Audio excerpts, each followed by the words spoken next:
Buongiorno. Welcome to Inkwell Society here on twitch.tv/D&D, where the fine people here at Maze Arcana, cast and our crew, are going to be playing some D&D in the noir for you.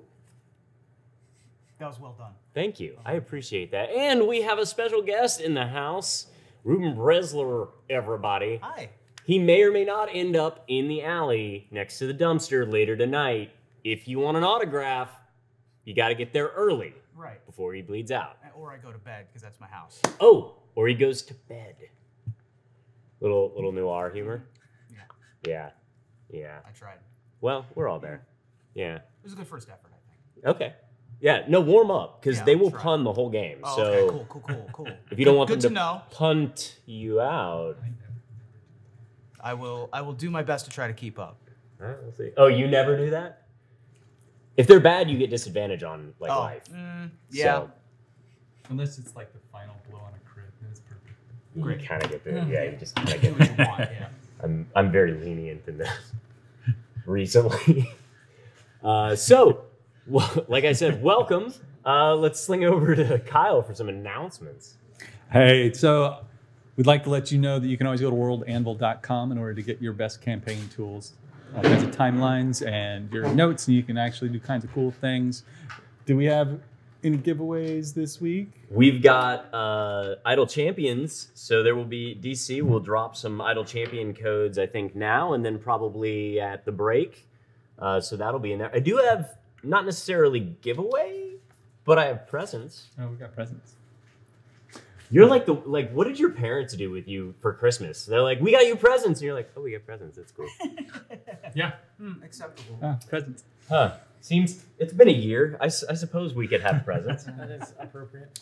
I'm assuming someone didn't know Santa Claus was fake when they were little. What? Too bad.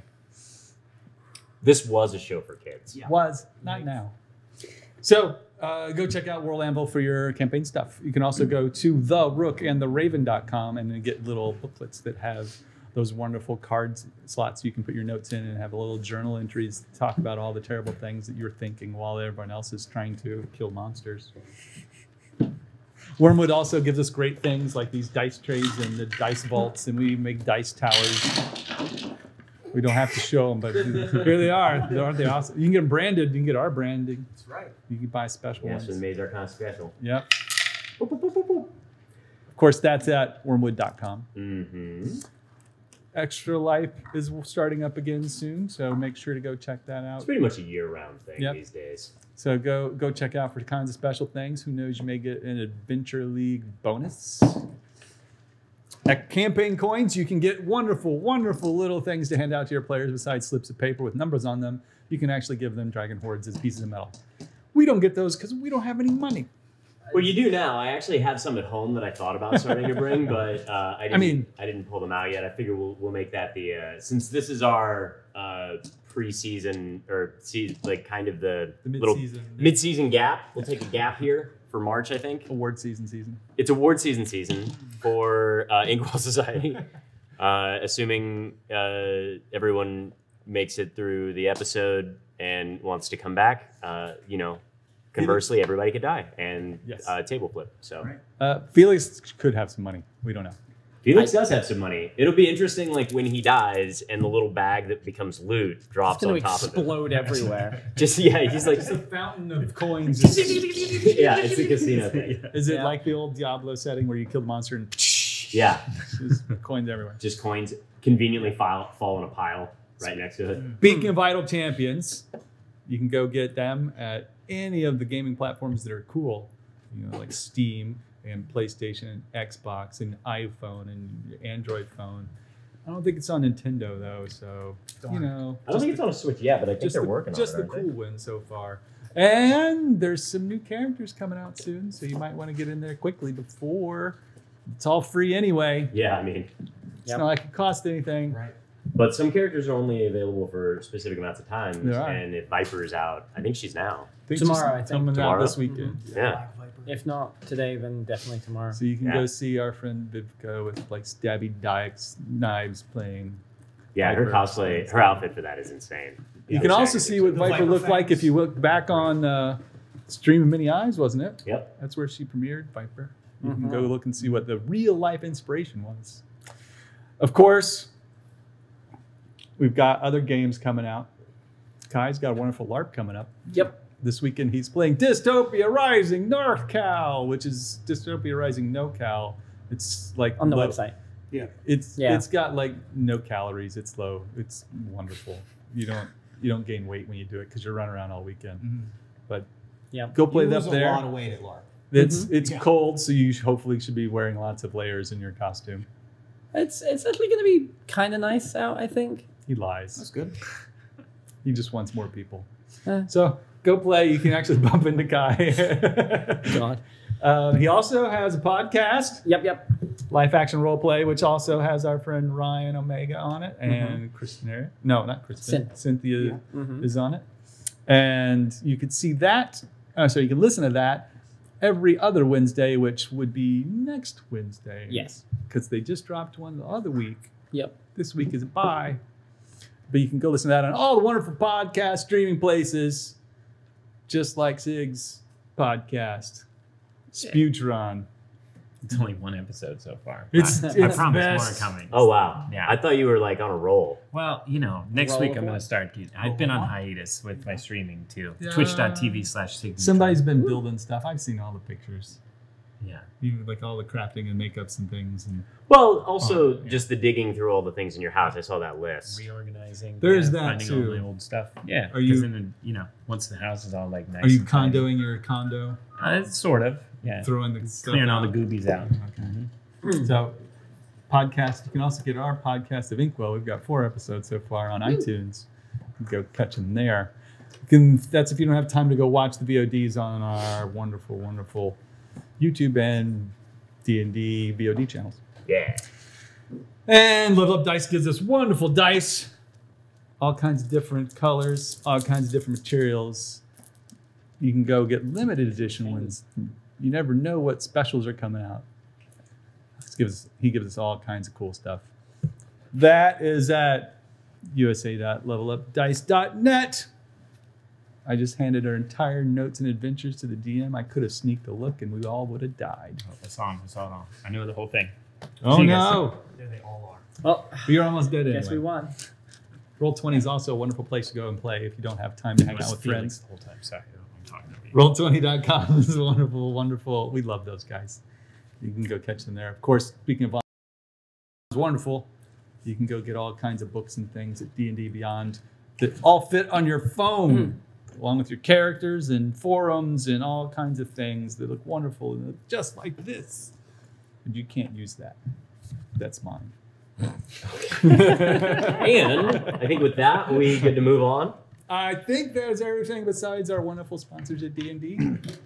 Thank you for coming and playing with us. All right. So then, final thing for gifts and stuff. Who wants theirs first? I want to go first. I'll go first since I don't mind. Yeah. It's too much pressure? Start at the end.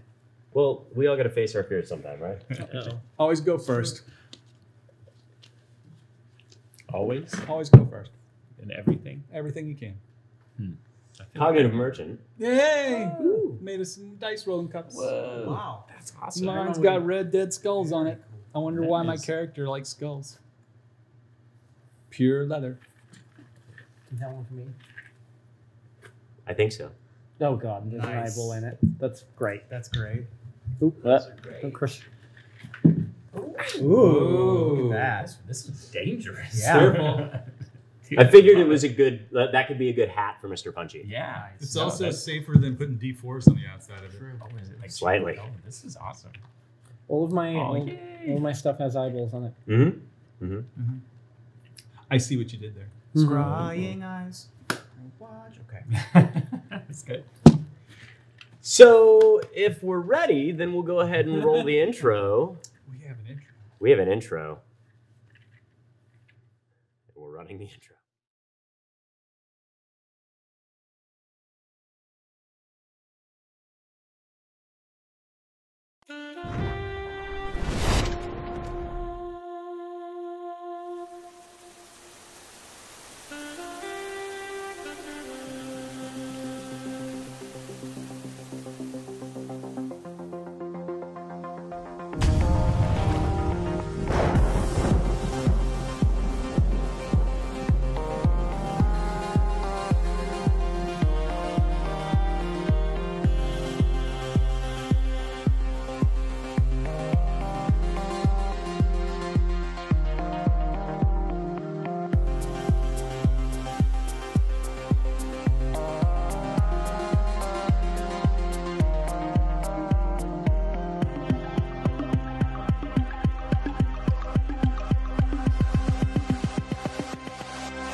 These are the kind of conversations. Hello!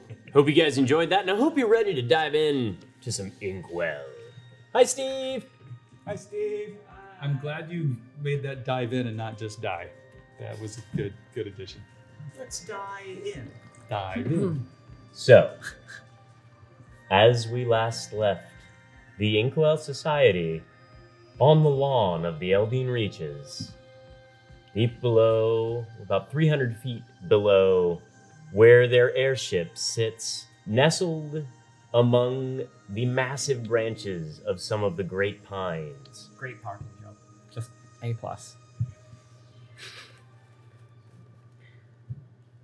Our Zeros made their way down to try to find some shards to help repair or stabilize their Eldridge engine within the airship, and ended up attracting the attention of a particular sect of druids called the Ashbound.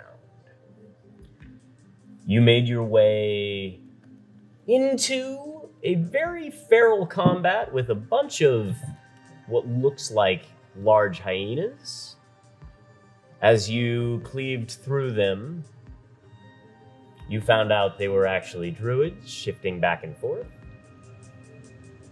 and led by a very large, mangy, possibly a wolf, possibly a bear, some gargantuan little creature there. And Hooks, who had been attempting to aid you by picking up and slinging some of the other hyenas that were attacking, was entangled as he swooped down to make an attempt on the large pack leader of the Ashbound. You left off with a slew of critical hits, putting us in the position we are in, where our compatriot down there has stepped out to take a little walk around Hoops and then turned his attention to you. And with that, we will settle back into combat.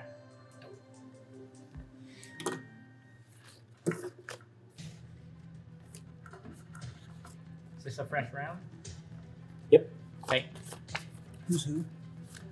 So the weird demon-y thing is me. Okay. The guy in the long trench coat is Lawson. Yeah, I see the resemblance. And then the fella in the cape with all of the dead bodies around him Cool. would be Grizz in his kind of trademark position. Good. I was hoping. He doesn't do well with evidence. I was hoping none of the prone bodies were Us? good guys. Yeah. No. I mean, the owlbear The owlbear is is a good guy. It's actually That's a giant owl. yeah, Okay. Cool. mostly owl, no bear. No bear. Sure. Barely any owl, in fact. Owly any bear. Hardly any bear. And with that, Felix is up and Grizz is on deck. You're a hoot. That's foul. Don't do that. Block it off. Felix. If I recall correctly, with my symbiote, someone has just died right next to me that I was fighting. I think I need to. You would need to persuade the symbiote Yep. not to consume the creature if you so choose. Now, because I haven't done this yet, for benefits of others as well, what are my ways of persuading my symbiote? So you could threaten me. Okay. You could try to persuade me. Or you could try to deceive me. Okay. As Felix, do I know that this thing wants to just chow down on this guy? What I would say is that as you fell the creature, you felt an overwhelming urge, and you can't actually control the creature. No. It just seems to loom over, and you get the feeling from your telepathic communications that it is ready to consume this in front of you. Okay. You get the inkling, if you will. Noted. I think this time I'll let it happen. Okay. Yep. So you consume the creature in front of you? Well, not me. Well, the symbiote consumes it. You do get a little aftertaste. No. Chris. As you basically, what everybody else sees is the top portion of Felix's roommate, ride-along companion, essentially just opens into what looks like a large tidal wave of sinew and teeth and ink, and just crashes down on top of it, and then flips it up and just chokes it down, basically assimilating all of the nutrients into you, and you gain a hit point or two. Yeah, a couple. Get a few hit points back from that. Now, when I get my hit points back, do I get my hit points based on the symbiote's constitution or my natural constitution? The symbiotes. Ooh, all right. So I do get 2 back. It's whatever your form is, whatever your current form is. So while you're in symbiote form. Perfect. Thank you much. And since you let it happen, that was your action. Yeah. Creature, no, there's no bonus action for you to have, I think. So, all right. Grizz, you're up, and the thing is on deck. I am just going to hunker down and take the dodge. Well, I'll hunker down and take the dodge action. Okay, you take a dodge action? Mm-hmm. Okay, so you start dodging. So the creature here took its little predatory walk about, turned its attention to you, started lunging at you before you take your dodge action. It lands next to you Very precise. and attempts to chomp down at disadvantage for your dodge. I got an 18 on the die and a 5. Oh, well, hey. Look at So it will total have a 43 to hit. that. I'm not good at math. only a 12 to hit. No months. That's the first attack. Second one comes through with a 17 and a 14. So the 14 plus Oh, yeah. will hit with like a 21. So it swipes across, and as you go to dodge underneath it, it lunges forward with its maw down. And you will take...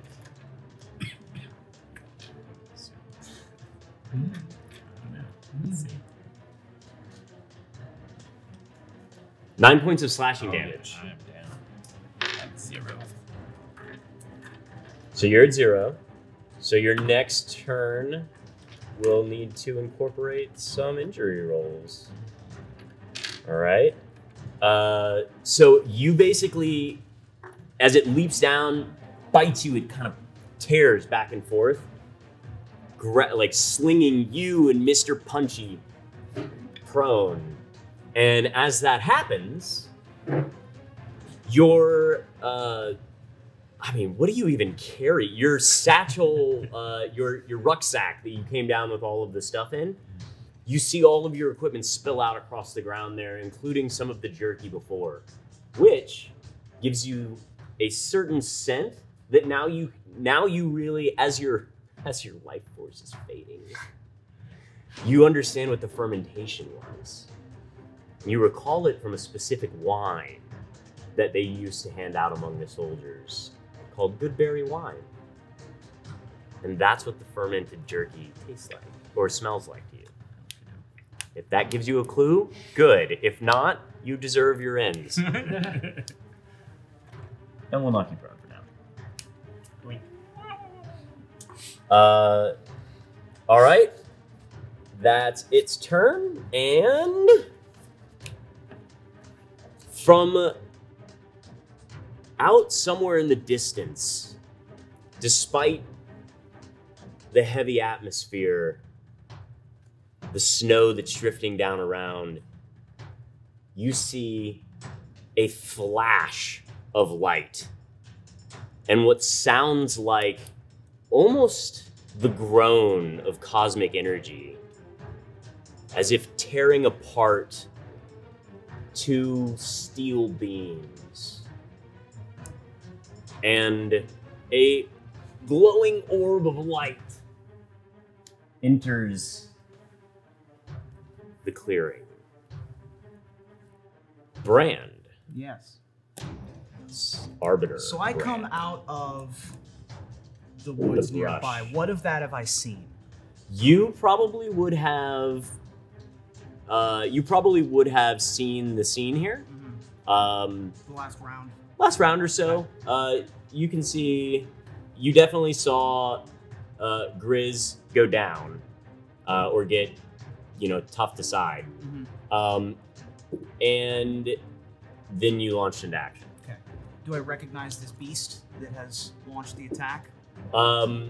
You would get the feeling that it is a druid. You would understand that probably just. And I would recognize probably that it's Ashbound. You can definitely tell by the markings that would be on the creature, plus all of the other, like the hyenas that are being used, the scavenger type creatures that you're fairly certain that they're Ashbound. In that case, I would make a beeline straight for the Ashbound shapeshifted beast. Okay. And I would launch into my attack, my Arbiter attack. All right. And that is going to be 14 to hit. A 14 is just enough. Perfect. The being, max damage. The being takes 12 force damage as I manifest sort of a club of light energy and smash down onto the backside of the foe. Okay. So you come across the light almost streaming off you in like a pattern. You just reach up, your hand becoming basically just a larger version. Think of like Maximilian's hand or Earth and Grasp. It just like comes down on the back hindquarters and staggers the wolf a bit. It lets out a howl. And I would probably try to maneuver myself in such a way so as to be the focus of the... I've already got its attention, but I definitely want to be within its eyesight. Okay, so you want to rotate around? Yeah, as much as I can rotate around to be in front of it. Sure. Directly in the line of teeth. Sure, and as you do, like as you make the hit and then you rotate around, it kind of like follows you a bit. And when you make your way between the creature and the mortals behind you, you have a sense of recognition of one of them. Of one of the mortals? One of the ones that is lying by your feet, or staggered, or whatever, reaching, grasping for jerky. Is it the one? So the recognition is that this is my quarry? Essentially my what I've been tracking? Yeah, maybe not your quarry, but it's probably the thing you were searching. Searching for, yeah. Was trying to find the right word for it, yeah. Okay, cool. That'll be my turn. Okay, do you want to say anything to him? Do you want to do is he, you're alive on the ground? Yeah, because we do injuries, oh, that's so right. He didn't go unconscious. Sure. I would say, so I'm in my Arbiter form, so it looks like a face, but it's sort of light up, and the face is sort of flickering with energy. Yeah. Are you Bray Grizzlemane?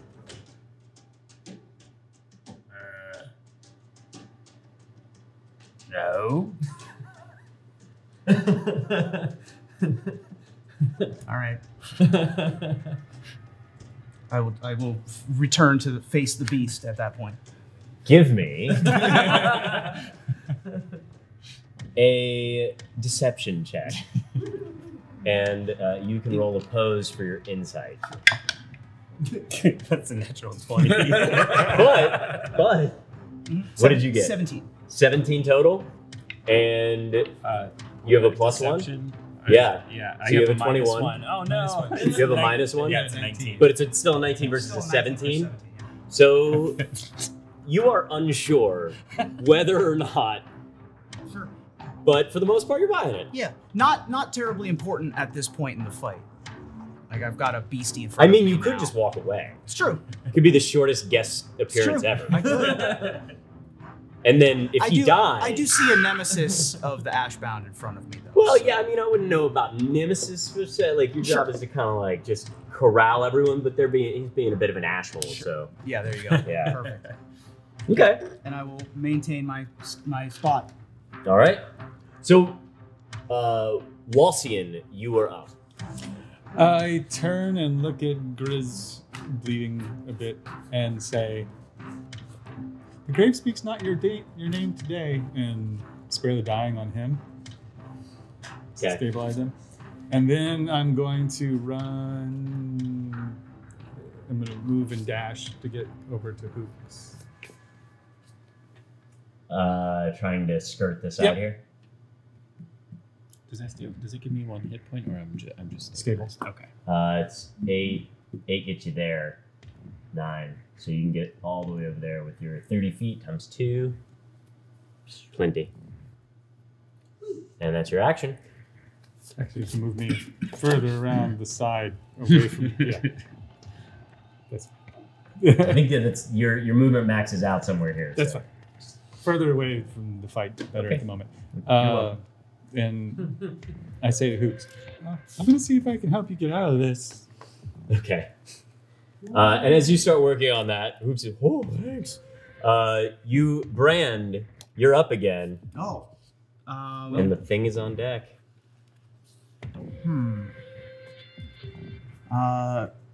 Yeah. I suppose I don't know who I'm standing beneath, but I will maintain my mono status against this Ashbound and continue to wail on it with, Wail away. with my hits. So, see how that goes. 19 to hit. That'll hit. All right. And that time it's less. That time it's 5 force damage. All right. So as you do that, it lets out another kind of. It lets out another wail, but this one you cut off slightly as it's howling in the course of it, before it then attempts to take some shots at you. The first attack is going to be a 16 to hit. 16 just hits. Okay. It bites down for only 6 points of damage and swipes at you with claws for. Oh, we can have it there. Swipes at you with claws for 19 to hit. 19 hits. And that's going to come across as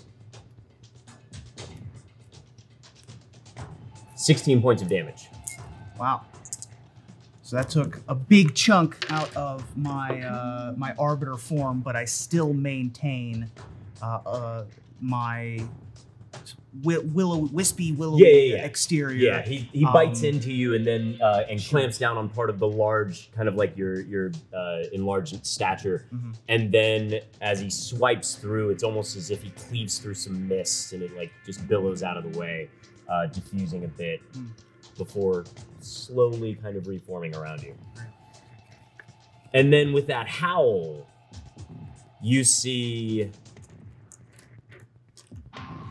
reinforcements. Enter. Riding hyena back.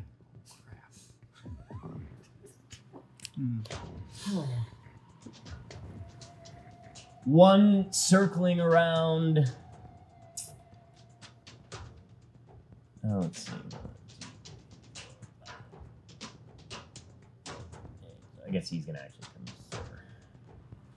And leaping from the back of one of the hyenas comes a goblin with a battle axe. Delightful. And the other one closes in on an alien-looking form.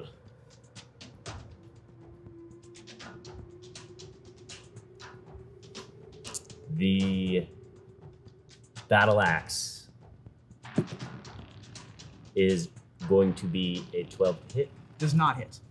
And the new set of fangs is going to be a 10 to hit. Does not hit. And the other guy doesn't quite make it to our alien fiend thing. Felix, you're up. So While seeing you're on deck. if I want to kind of put the symbiote away, does that take a full action or? You would have to convince it to go away. Okay. And how does that take me an action to do so? Same way as that's why, like, if you do it instead of letting him eat, Yeah. kind of thing, you can tell him to go away. I think it's an action. It might be a bonus action. No worries. I would have probably done it if it weren't for the fact that I have a goblin rider coming straight at me. How about this? We'll say that because you let him eat, you can put him away on that same turn. He'll be satisfied for a little bit. Normally I would, but I've got a goblin coming at me. Okay. And I think it's probably better to just try and do that instead. Sounds good to me. Yeah. You can do all the things you got to do here. Yeah. Okay. So, could I? Is there a way I could kind of like take advantage of my natural acrobatics and kind of try to leap and take the goblin out off the back of the hyena? If you want to take, if you want to like turn and kind of leap into the air after him, I would say that's probably more athletics. But I can say acrobatics in this. If you get high enough, I'll let you take him down. Okay. Cool. Let's see.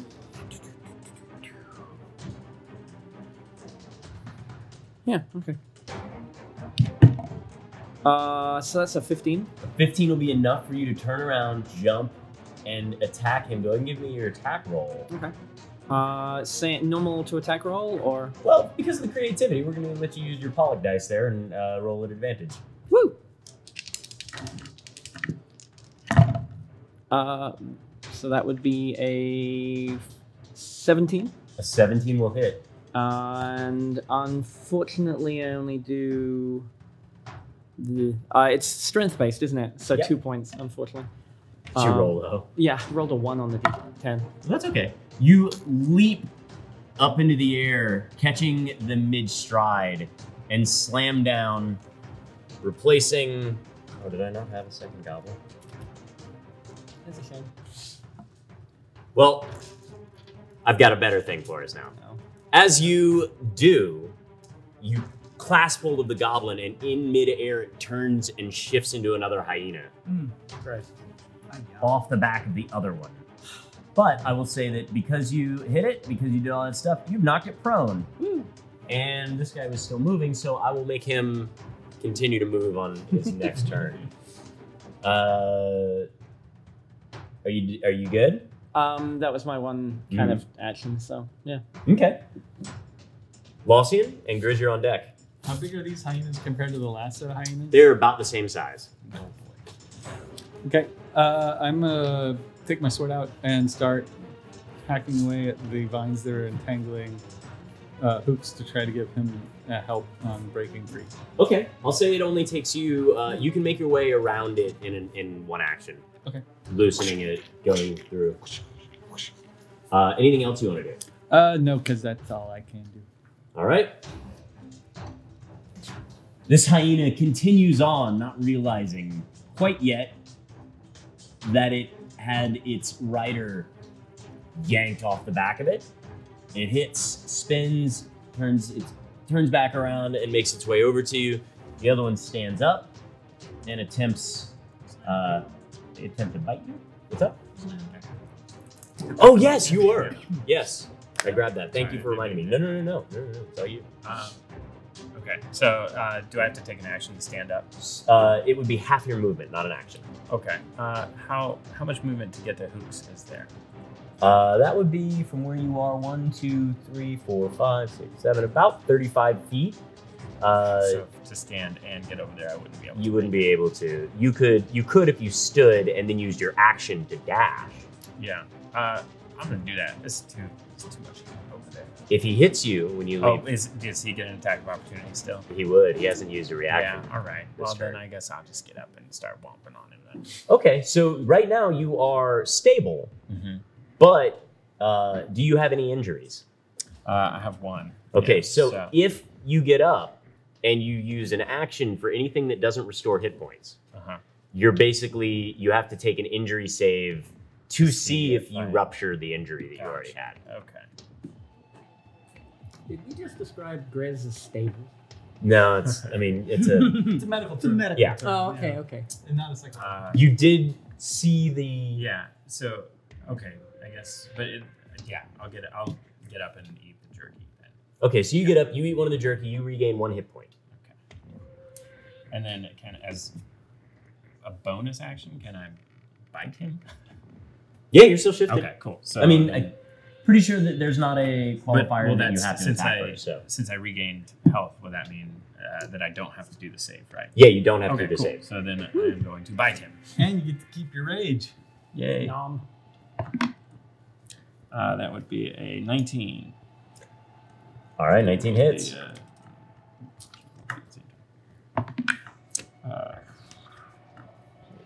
7 for 7. 7? Mm-hmm. All right.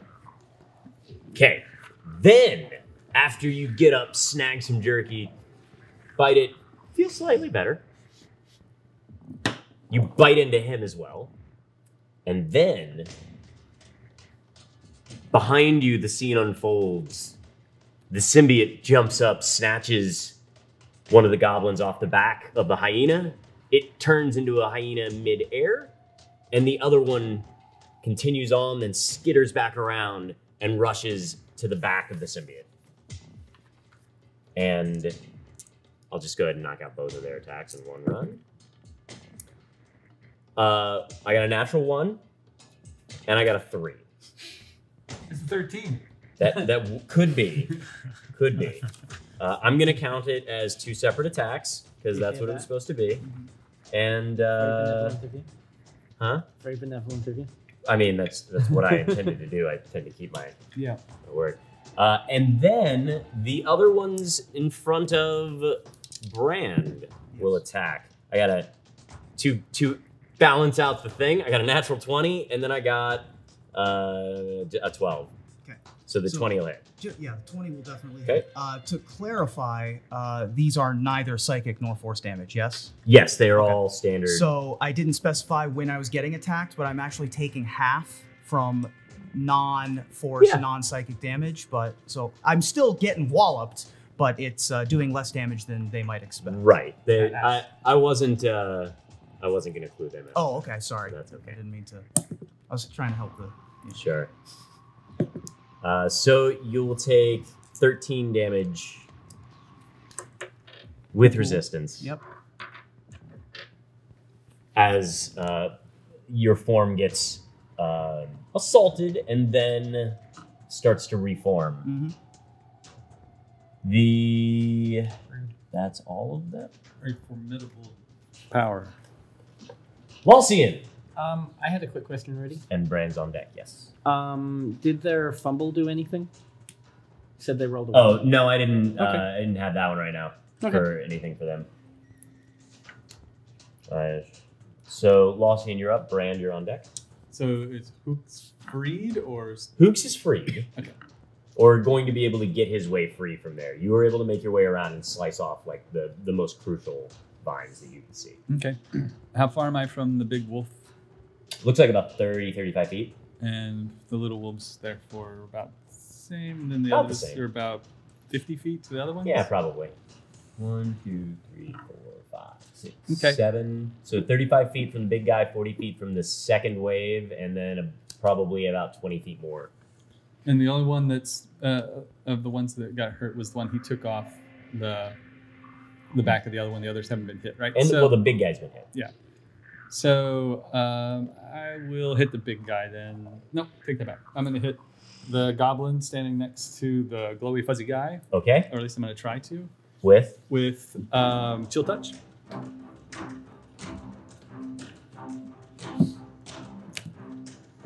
For a total of 13. I believe that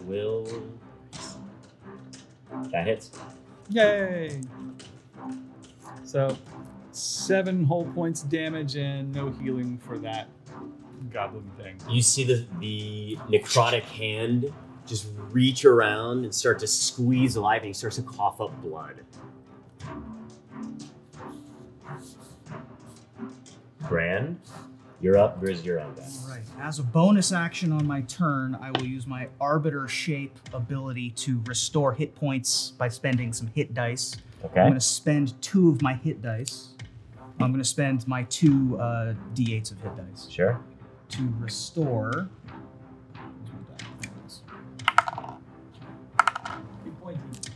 15 of my temporary hit points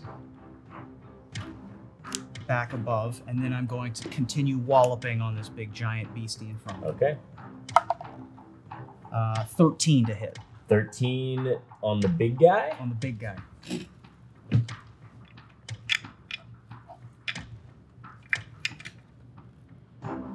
hammer down on it, and you feel a strong connection to the wild.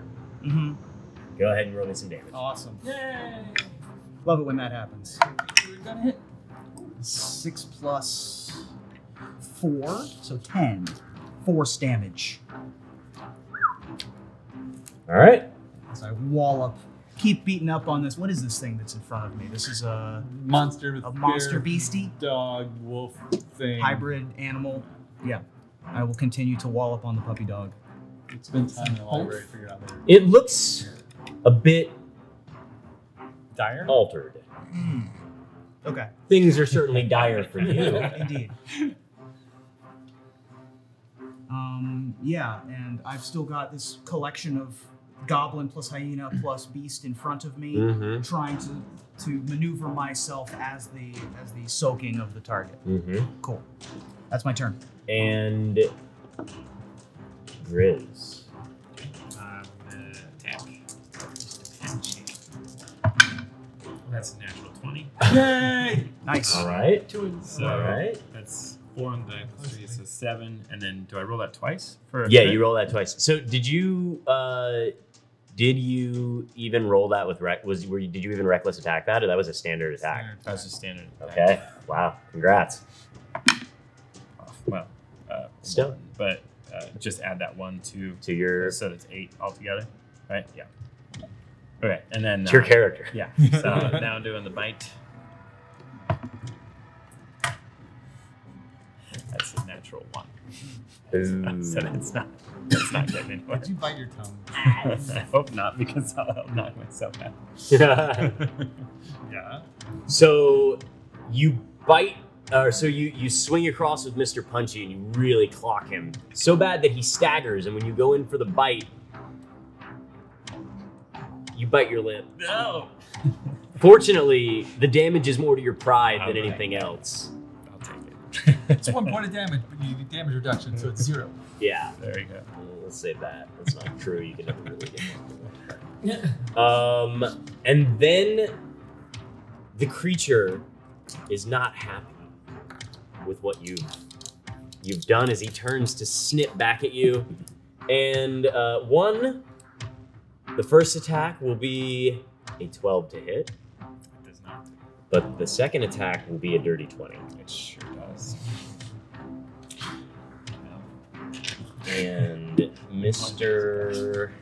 Oh, okay. So that'll be 11 points of damage. Yep. Well, Back to we 0. needed 1 of those. Yeah. Blammo. Alright, you got a lot of hit points.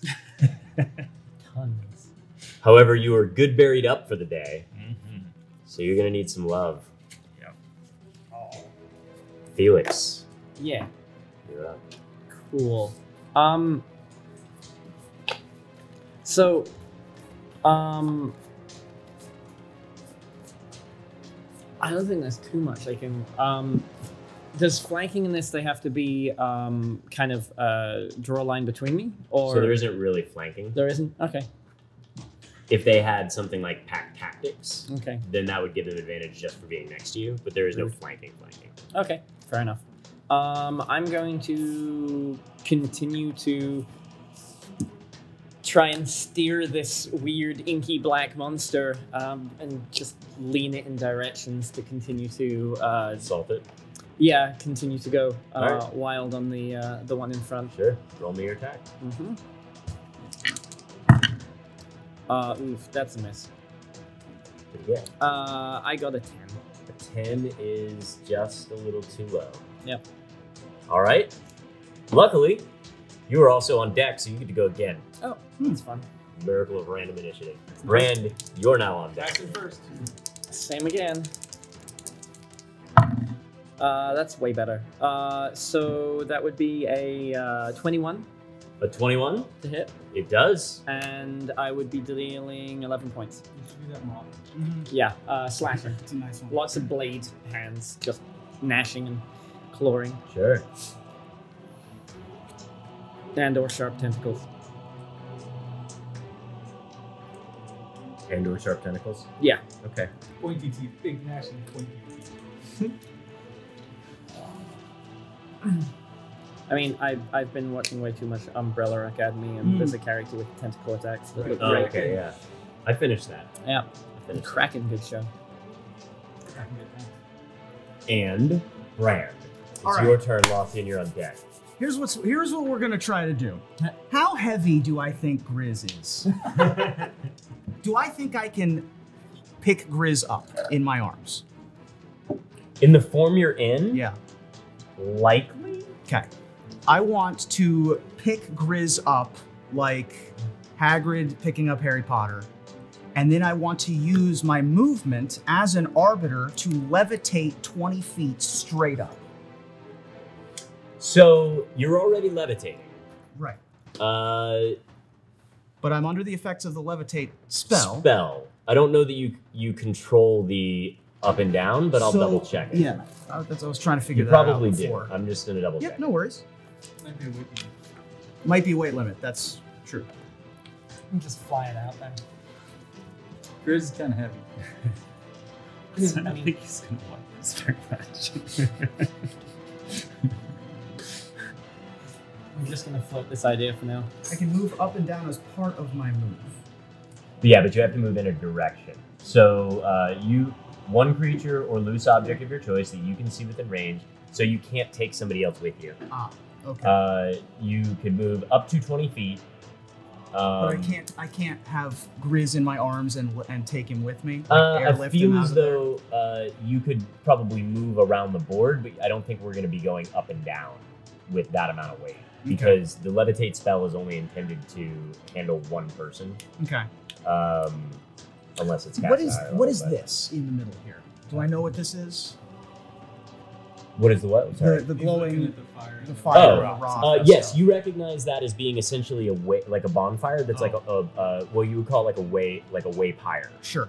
So Yeah. it's like it is something that the druid sects use not to mark territory, but to mark proximity to civilization. Sure. Okay. Well, I don't want to get closer to that. Man, I really wanted to do that. I'll let you drag him out, but either way, you're going to take an op attack going I'm in going to any take direction. three op attacks, but I was hoping to Possibly. be up in the sky to not take any more regular attacks after that. I mean, the thing that I would let you do with that is that if you were going to go up like the side of a hill, I Sure. wouldn't you wouldn't. Oh, okay. Sure. Yeah, that's fair. So if you wanted to drag them up to the mushrooms, which you would recognize by looking over them, have some pustule spores that seem to have been exploded by somebody. They don't you look weren't like they have there. healing properties. They do not look like they have healing Great. properties for sure. I thought they could be, good kind of magic mushrooms, maybe. Bad. All right. Right. Well, that doesn't look like it's going to work, so I guess I'm just going to continue my stand in front and continue wailing on the big beast instead of trying to levitate. They're more of this floaty, melt your face off kind of magic mushrooms. Mm. But I still want to try to be the target rather than this. I mean, at this point, I recognize that this is at the very least a shifter, and I'm looking for a shifter that fits this description. Right. Yes. So maybe a little context less bloody, clues but suggests that maybe I'm in the right place, maybe not. But Okay. I'm here, so I might as well keep wailing. Yeah. So I'm just going to keep wailing, and then hopefully they focus on me rather than on Grizz. okay. Which one are you wailing at? On the big one. Okay. Still. That is 12. 12.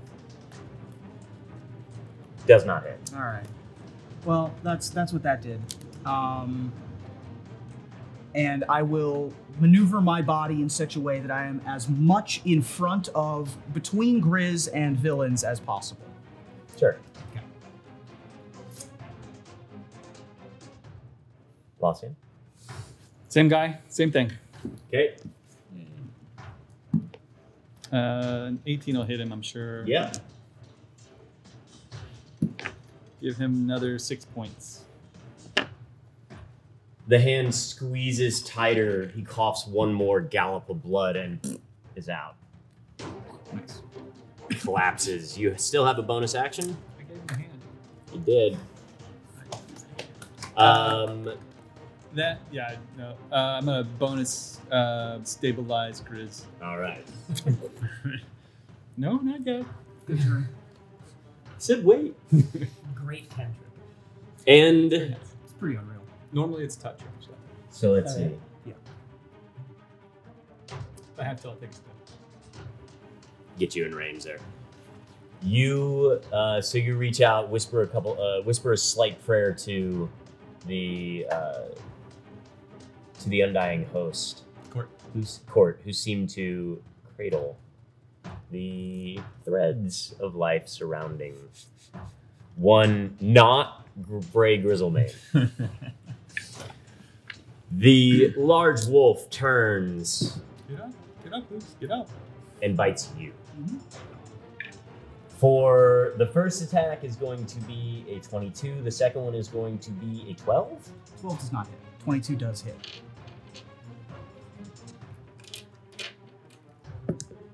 That'll be 18 to hit, or sorry, 18 damage. Okay. Before you Yep. do your thing. And then I'll just stare it down. I am unfazed. it seems to have recognized you in your form, and you can see this kind of glint in its eye that is almost remorseful. And also appalled.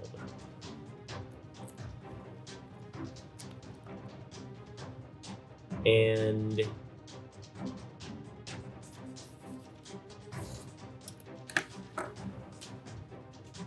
this one attempts to tackle you, Okay.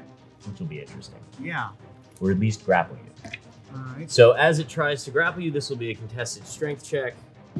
I can use either acrobatics or athletics. You get to, yep. 19 is my total. Wow. Okay, I got, no joke, a dirty 20. Yikes. Well, darn. So it leaps up, grabs onto some of the physical, like some of the material piece of you, and then it starts to drag you with it. Okay. It doesn't get very far. But it starts to drag you away from Grizz. Sure. The two facing you. Yep. One is gonna get an 11. The other one's gonna get a 16. 16 hits. Okay.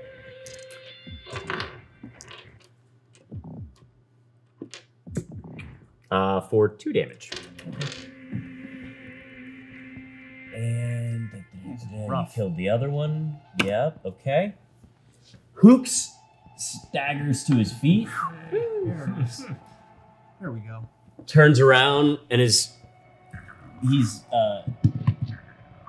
kind of bent over on his wings and squatted down a little bit. He's trying to.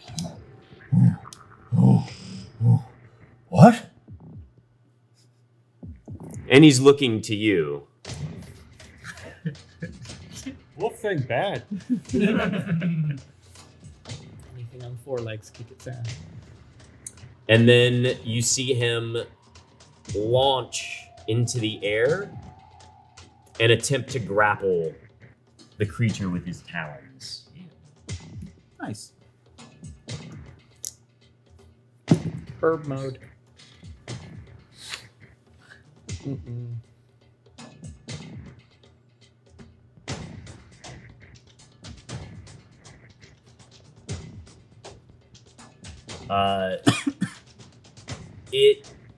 He is unable to grasp too tightly, at least tightly enough to really be able to drag or pull him around, but he does clamp down both of his talons on the back for a moment before it wiggles out of his grasp.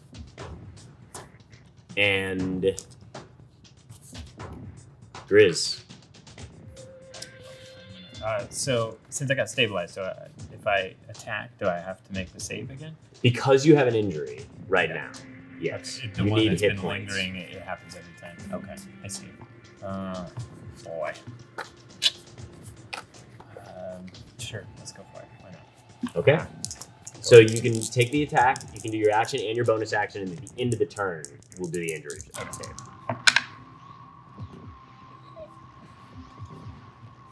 That is a 13. 13? To hit him? Yes. That's just So making it count. 6. And for 6. All right. And then bonus action. That would be a 18 to hit. That'll hit. For another 6.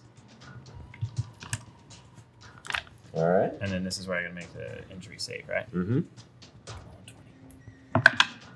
20. Yay. Well, 17, Enough. but yeah. 20 would have been good, I agree. 20 would have been great, but it was enough.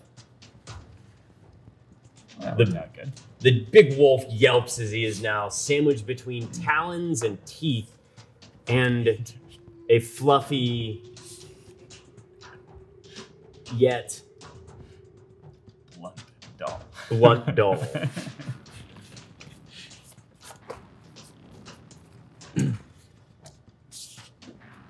The creature that has yanked you away now attempts to bite you. Bad dog. For a 17 to hit, That hits. but only 3 damage. And the 2 on the symbiote, one of them gets a 9, the other one gets a 20.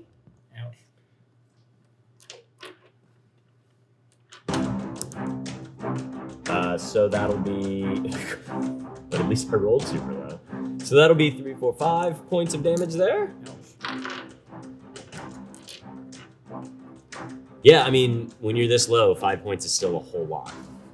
When I'm a warlock, 5 points is a whole lot. 5 points is like 2 more levels. Yeah.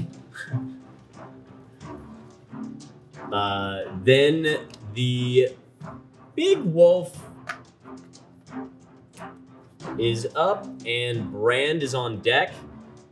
The wolf now kind of collapsed between multiple people here, disengages. And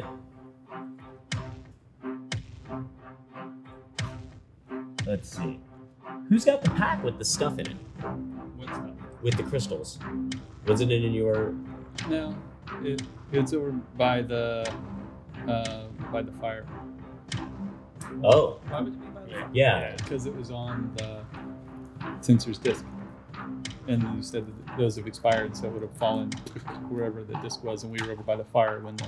Okay. So he Actually, no, turns... take that back. It'd be over by you. Because we were The mushroom. yeah, we were by that mushroom Yeah. because we were dodging the other exploding mushroom. Right. Okay. So, so he disengages, leaps over Grizz, snatches up the bag. Question. Does it come within my range for an opportunity attack? It is taking the disengage action. And then it will. So, is he picking up the stuff as a bonus action for it, or?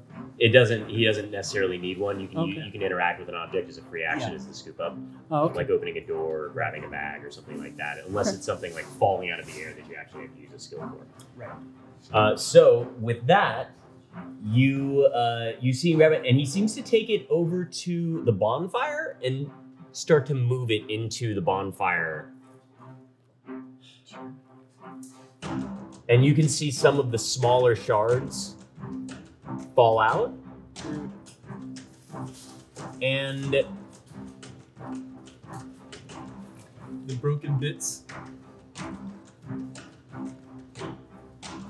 Brand has no idea what the relevance of this is. by the way, so. We don't have any real shards in there. They're all broken bits from shards that he smashed. there are you actually have collected some shards. There was like Oh, did two. you? Yeah. Oh, There was you You have more than that, Oh. but the what is smashed. So it went into a darker blue. Some of the ones that you guys smashed before in pulling them out were the Sybaris shards, so they're gold. So it is hitting this, like, it's changing the color of the bonfire slightly as it eats up the atmosphere of the magic of the shards. But it has not put the entire bag in there quite yet. And Bran, Okay. Felix, you're on deck. So I'm already grappled. What is the nature of this You're grapple? not grappled anymore. I'm not grappled anymore. It just dragged me away a He little just bit. dragged you away and then started attacking you as well. And the shifter that I was protecting does not look like it's under attack anymore. He currently looks to be by himself.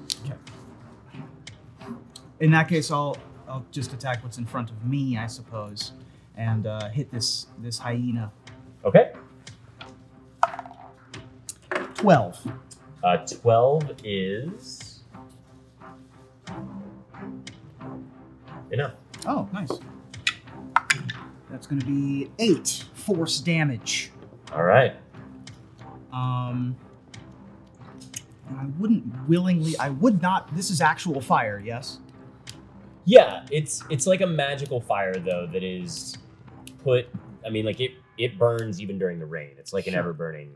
So I Lamp in a I don't way, but- recognize it as traditional fire. So I like. Well, you know it Right. because you use it. The Sure. sects use it for navigation. I understand. So So I would be able, or I would want to move in that direction. So I will circle around the hyena, closer towards the fire without breaking contact. Okay. And that's what I'll do. That'll be it. All right. Felix, Lossian's on deck. I'm out of spells. Out of most things.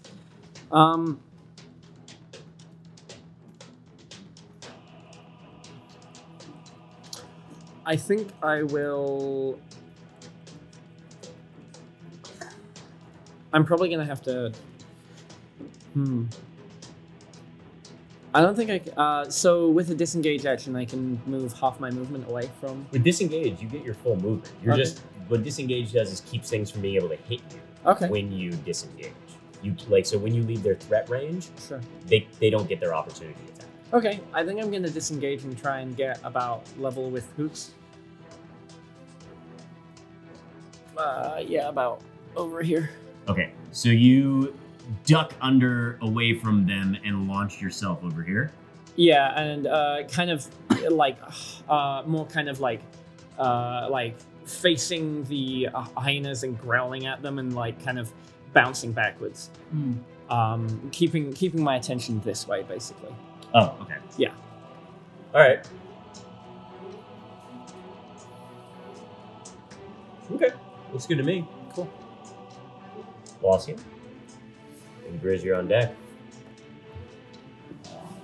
I'm going to use a chill touch on the big wolf, since he's trying to burn and maybe explode things. And then stabilize Grizz again. Do I have to be stabilized every turn? No, you're stable. Oh, I'm stable? Yeah, and he didn't rupture his injury Oh, either. okay. Then I'll just All right. do that. Chill that touch. For 14 to hit. That'll hit. For 7 points of damage and no healing for that person. And I'll stabilize you if you're bleeding. I'm not in bleed out Okay. yet. Chilling touch, is that like an ice beam kind of thing? It's a skeletal necrotic hand that appears next to them and like grabs them. Yeah, it's necrotic damage. Oh. So as that happens, And it's also bleeding. lurches over, clasps around the beast. You hear it let out another yelp. It drops the bag, and stuff starts to spill out across it. Some of the dragon shards, some of the shovels, and all of the other things that you guys brought down with you just spill out across the cobblestone that's there. And then you can see him lock on to some of the shards that are there. Grizz, you're up. So I'm like staring at this, whatever this thing is that appears to be growling at me. It's looking over your shoulders. Is it obvious? Because this is the first time that I've actually seen it. Because he's been behind me the whole So time. how about this? Give me a natural. Like, what is your passive intimidation? I like it. What is your? Just give me intimidation. Whatever your intimidation skill check is. Well, my intimidation is 5. 5. normally, So you have a like, 15. yeah. Okay. So you can give me. Yeah. Let's call this survival. You can give me a survival check to see if you soil yourself. Oh wow. Okay. Well, that's a 22. A 22. So as he's growling, for a second you're caught off guard, and then you look over your shoulder to what he's growling at, and you see the 2 hyenas who are starting to turn and circle towards you, and you turn back around and look at them, as opposed to you do not feel threatened by the thing behind you. You feel like it maybe is on your side, especially since Hooks didn't snatch at it just now either. So I have a fleeting thought of smacking it with Mr. Punchy, but then I'll shift my attention to the wolf. It's definitely annoying to you, but that feels more like an endearing quality at the moment. Yeah. Well, I was just wondering if I was going to attack him. Yeah, no, I get it. Yeah. I was making a joke I by gotcha. you Sorry, understanding innately that it was Felix and you wanted to. I gotcha. Oh, I get it. Yeah. Sorry. And Lawson, you're on deck.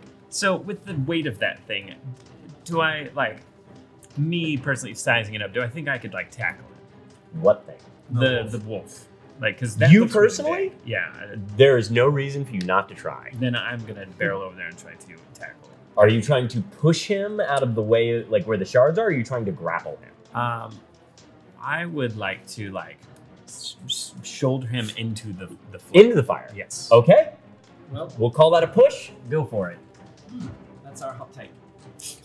And you have advantage on it because you're ranging. Oh. It's an athletics check or is it an attack? It's an athletics check. Well, athletics, you said? Mm-hmm. That would be a 24. Okay. You barrel across, limping slightly each time you take about your 3rd step.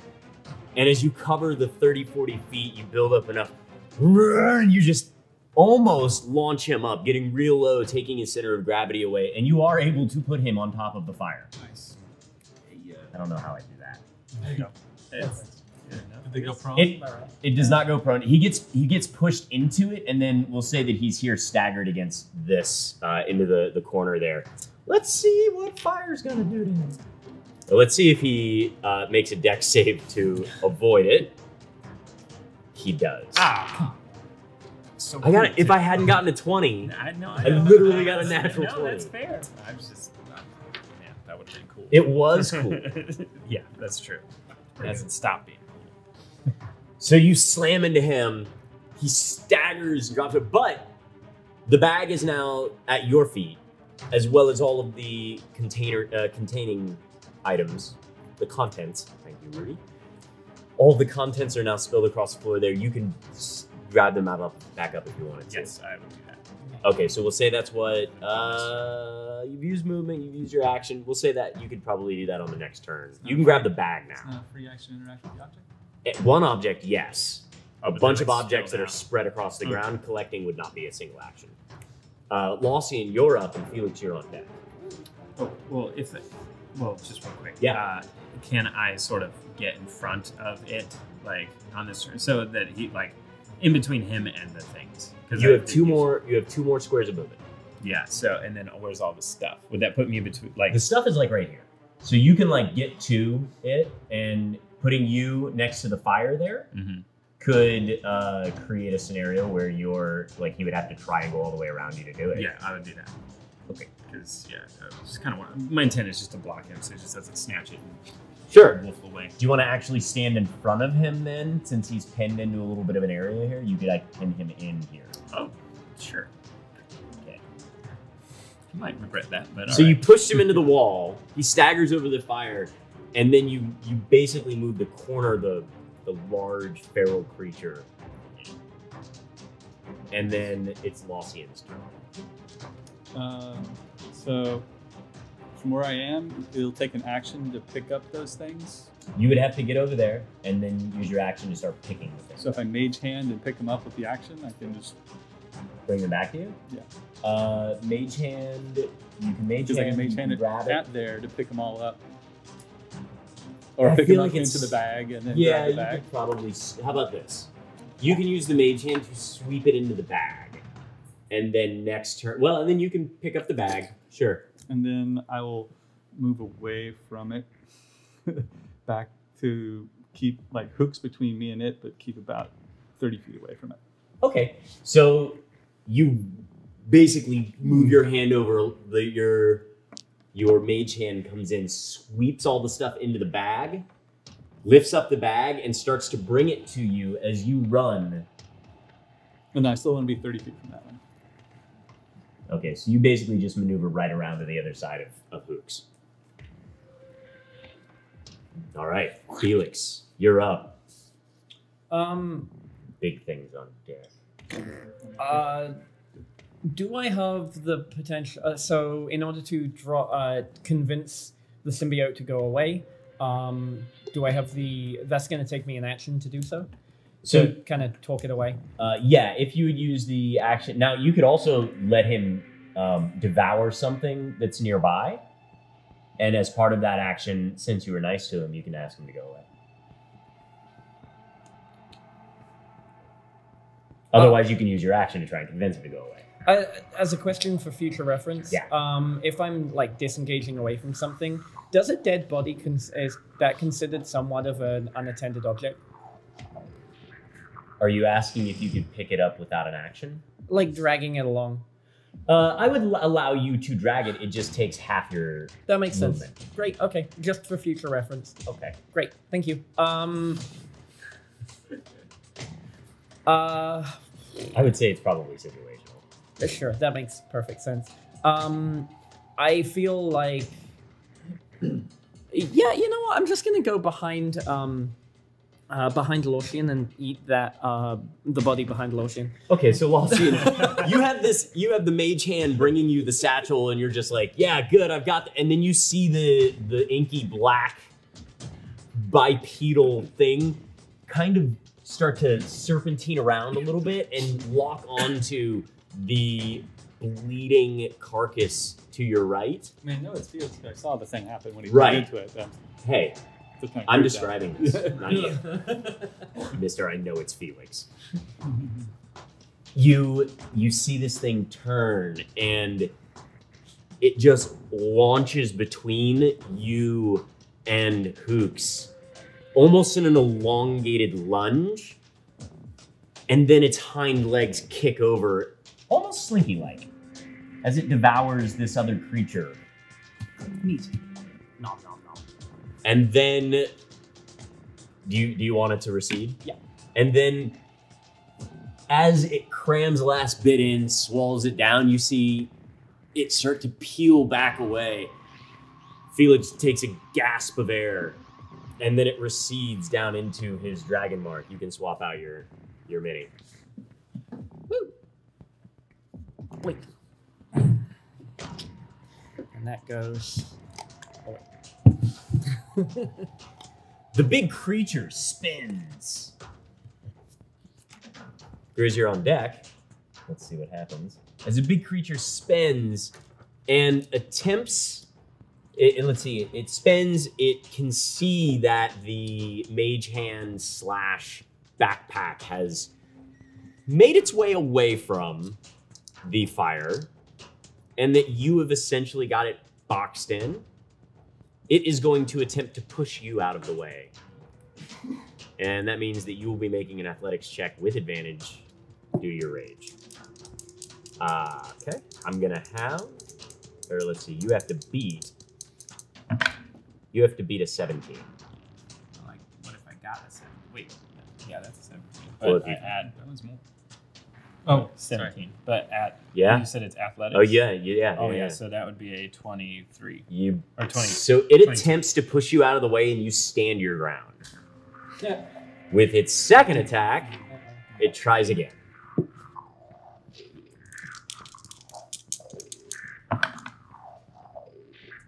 Oh, that is not. What'd you good get? that time. A 10. A 10. I got an 11. Ah! So it pushes you back 5 feet, turns. Jeez, which way does it want to go? My guess is that it will follow. Let's see, so that'll be.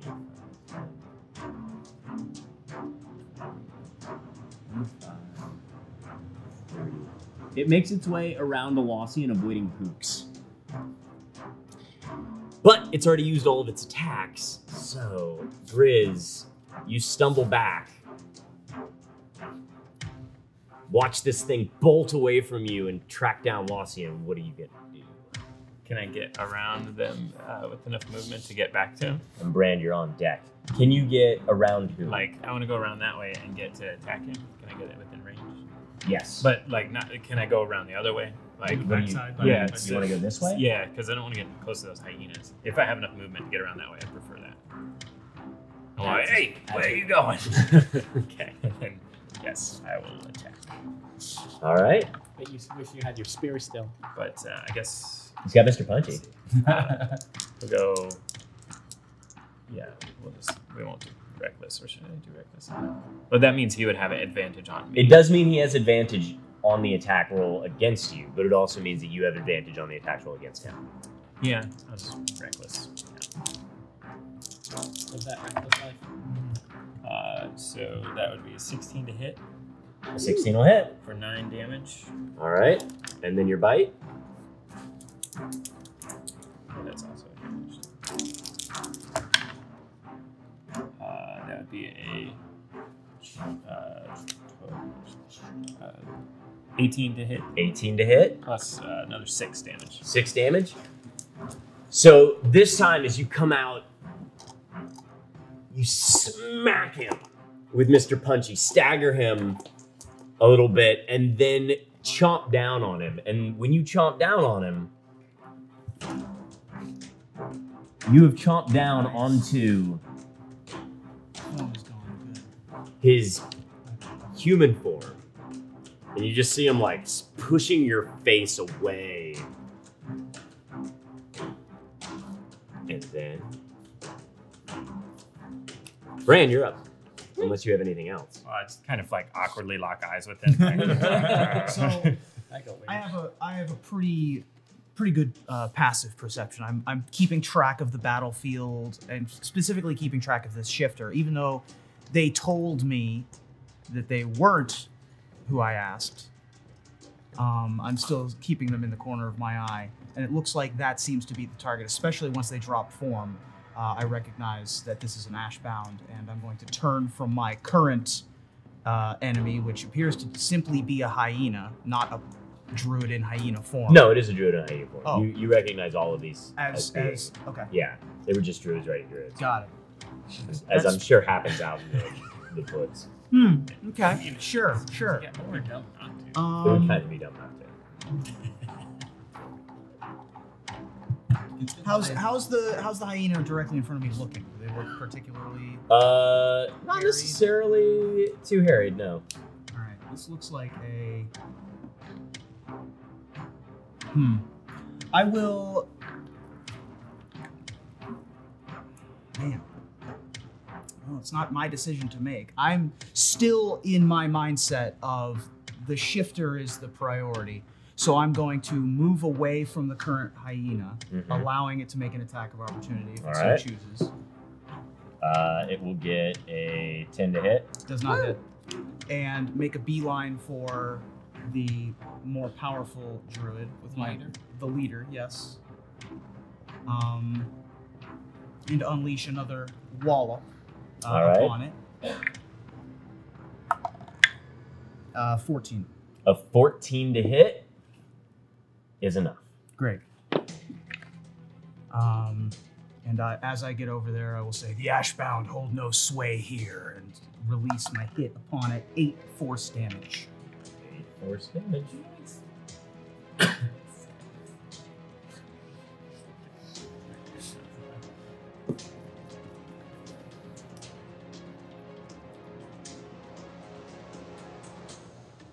He staggers now, pushing away Grizz, seeing the large tendril of light smash across it. His eyes go very wide as now he fully understands and appreciates the situation that he is in. Who are you? You just look at you. Oh. You basically see this large ball of light that looks like maybe somebody coming through a portal, but just constant. A painter? And that is you can give me a deception check, and you can give me an insight check. Okay. Oh. A 16. A 16? 21. 21. So this time you're like, I've heard of this. Yes, he is a painter. Sure, why not? I was told by Embrissa. So you are reasonably sure that this is who you were tracking down. Understood. Painter. It's the first person to acknowledge you as a painter.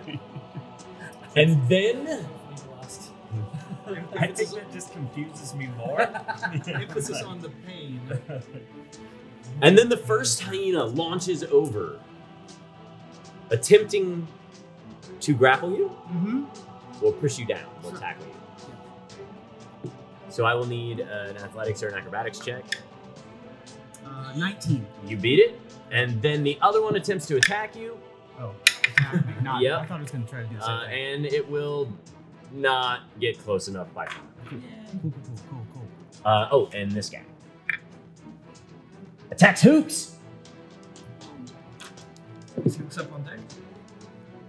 He is. And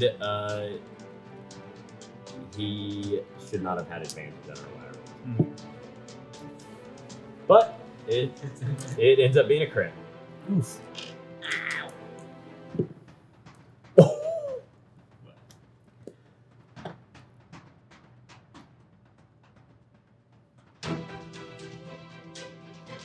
Hooks goes down. Yikes. You see the hyena launch over, jump up in the air, and tear across his midsection, taking a large chunk of of feather and skin, sinew with it, tearing open a big bloody gash, and he falls back. Hooks is important enough that he will get injury saves. Of which the first, he appears to be injured.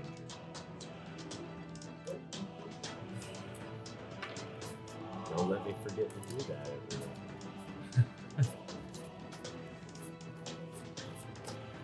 Lossian, I'll say since you were standing right next to him, you notice that he is now injured and trying to fly with that injury. Moving would be one thing, trying to fly would be another.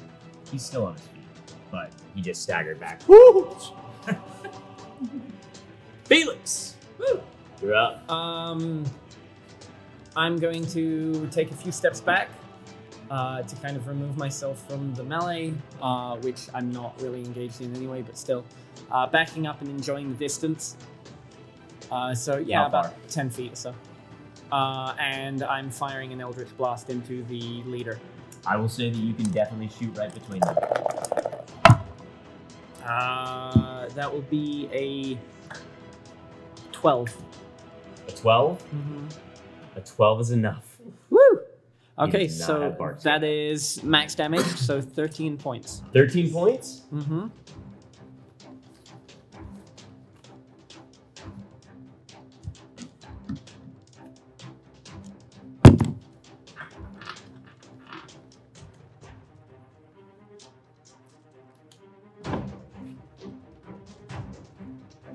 You draw the Eldritch energy out of the air. It slams into him and looks like it almost starts to tear away at his chest and armor, peeling it back, what little armor he's got, hide or whatnot. And he looks at you like with the look of somebody who seems to understand that things are dire. Damn. Oh, wow. Super close. And then the hyenas attempt the same push. That one's gonna be I need your contested. Not so good. That one's worse. That one's a 5. A 5. So he's definitely gonna push you down with a 14. Okay. And his friend will then attack you while you are Yep. So you're under the effects of levitate. You Yeah. can't fully be prone, but we're Right. gonna say for But this I'm one, sideways? for this one, and then you'll pop you like Yeah. up or back. So for this one, he gets advantage. He will get a 17 to hit. All right.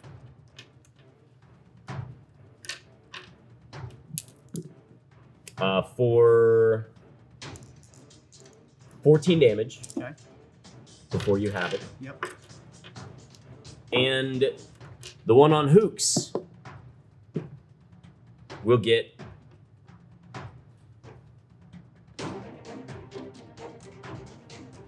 just enough to hit Hooks.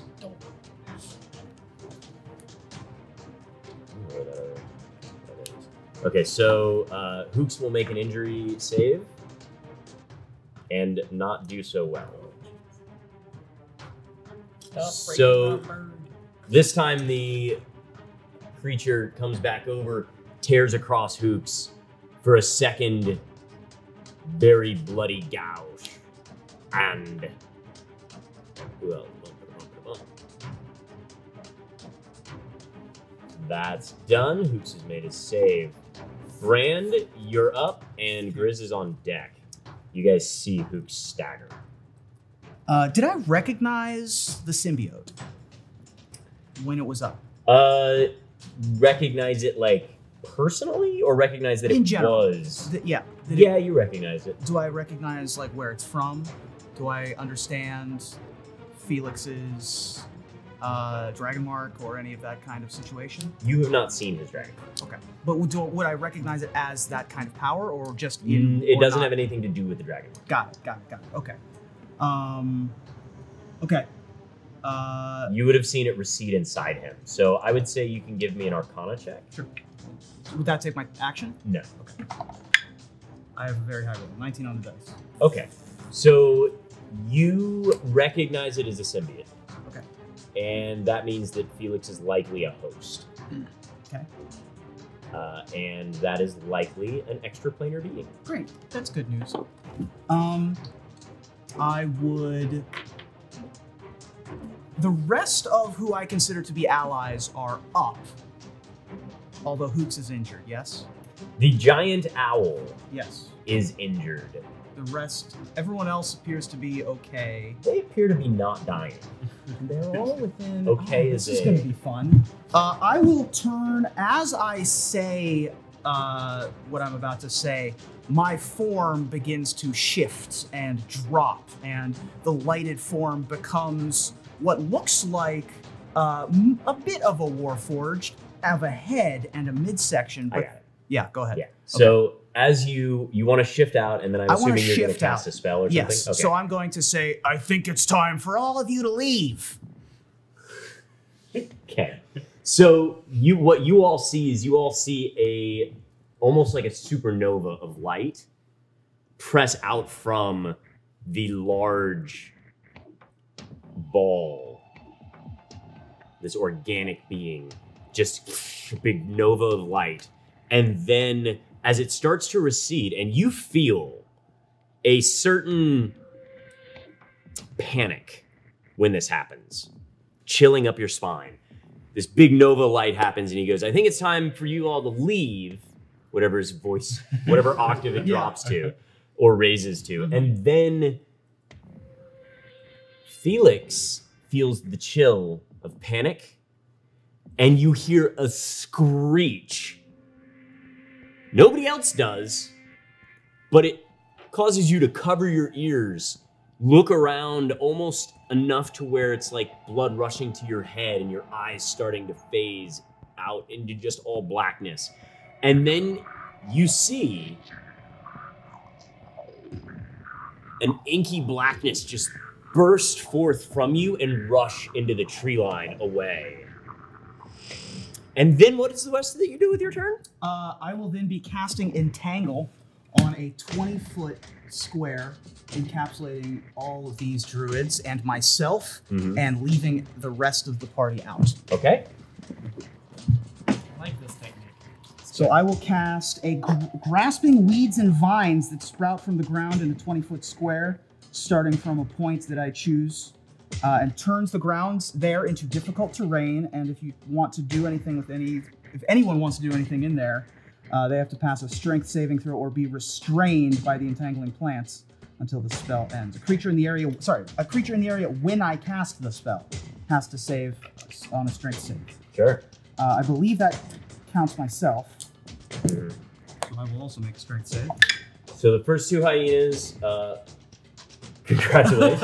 I rolled a natural 20 on my own strength save. Woo! All right. Yeah.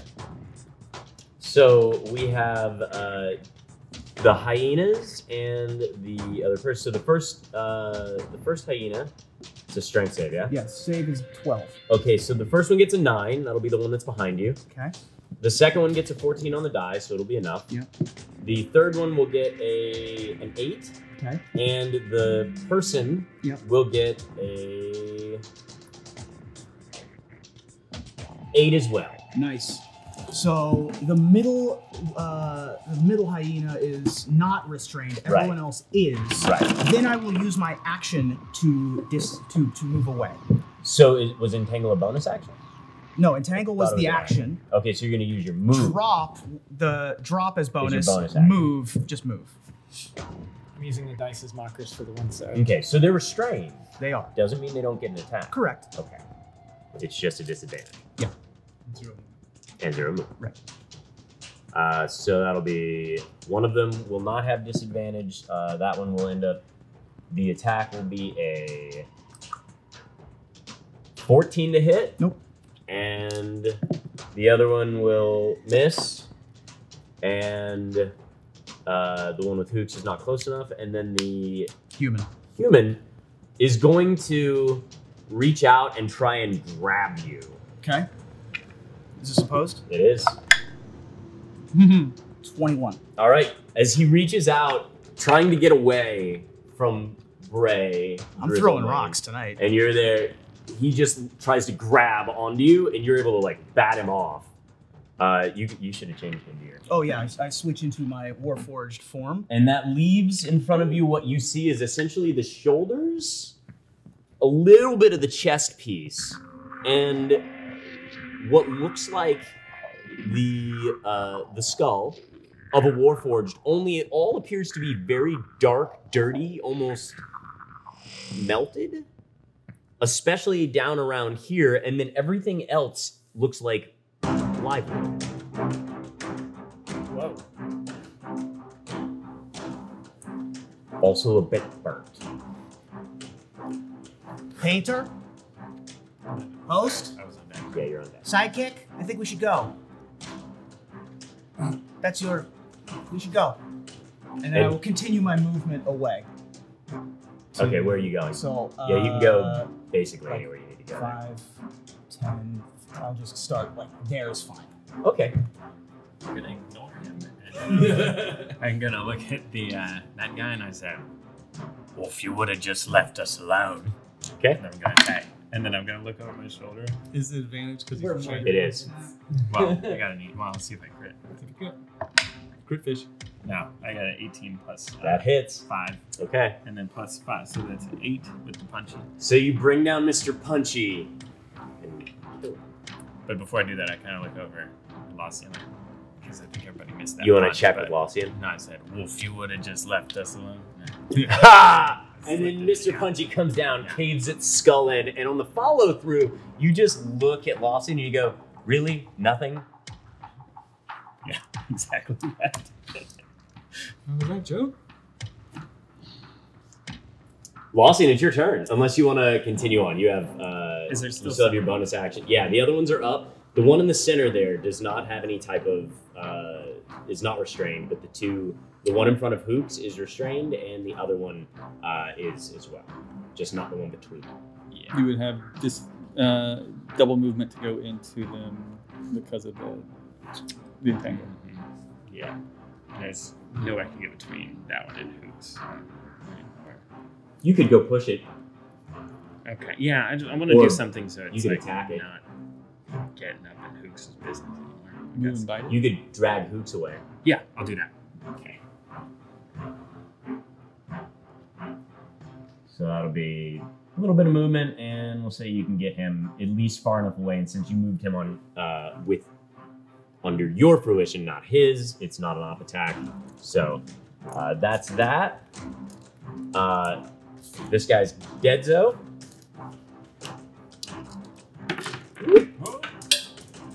I don't know where that went. It's over there somewhere. But the sad part is that's the nice sandstone dice. So Do I get it? I thought that you went before Nope. Brand. No. I've moved. Oh, where's since yours? I ran. Oh, yes, your turn, right there. Yeah. Go. So if the dice go off the table, does that mean that the next one's at a disadvantage? It might, Hmm. depending on what I feel like. I will move away from the people who are now tied up by the vines. Okay. And in the process, I will stabilize Hoops. Okay. You move over, stabilize suits. Anywhere else you want to go? Am I 30 feet away from those guys? Because I'm gonna chill touch one of them. You've got enough. You can move maybe 5 more feet back somewhere and still have enough room. Okay. You can chill touch the one that is not. Are you trying to touch the one that's not? Yeah. We'll focus on the one that's gonna be running at us to try to fight us in a second. Okay.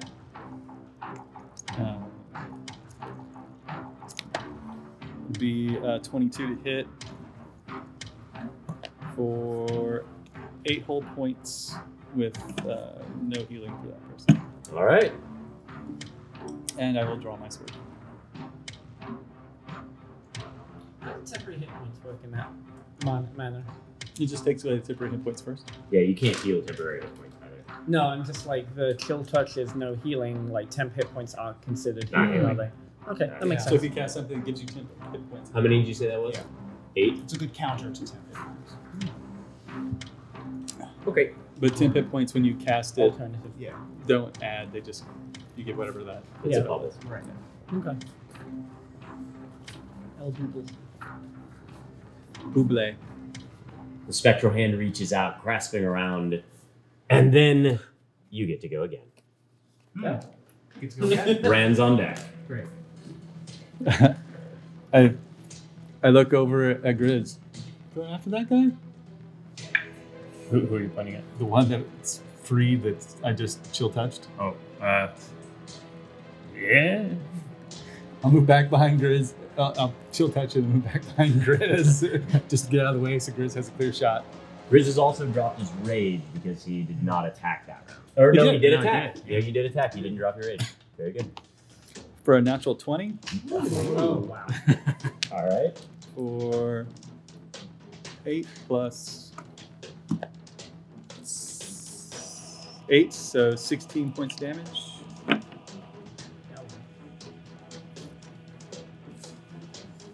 Oops, you can fly up to the ship if you want. He's injured. He's stabilized. Yeah, but I said that with his injury, Oh, he okay. would not be able to fly. Flip the wing. At least one. It's going to be tricky to get him up there.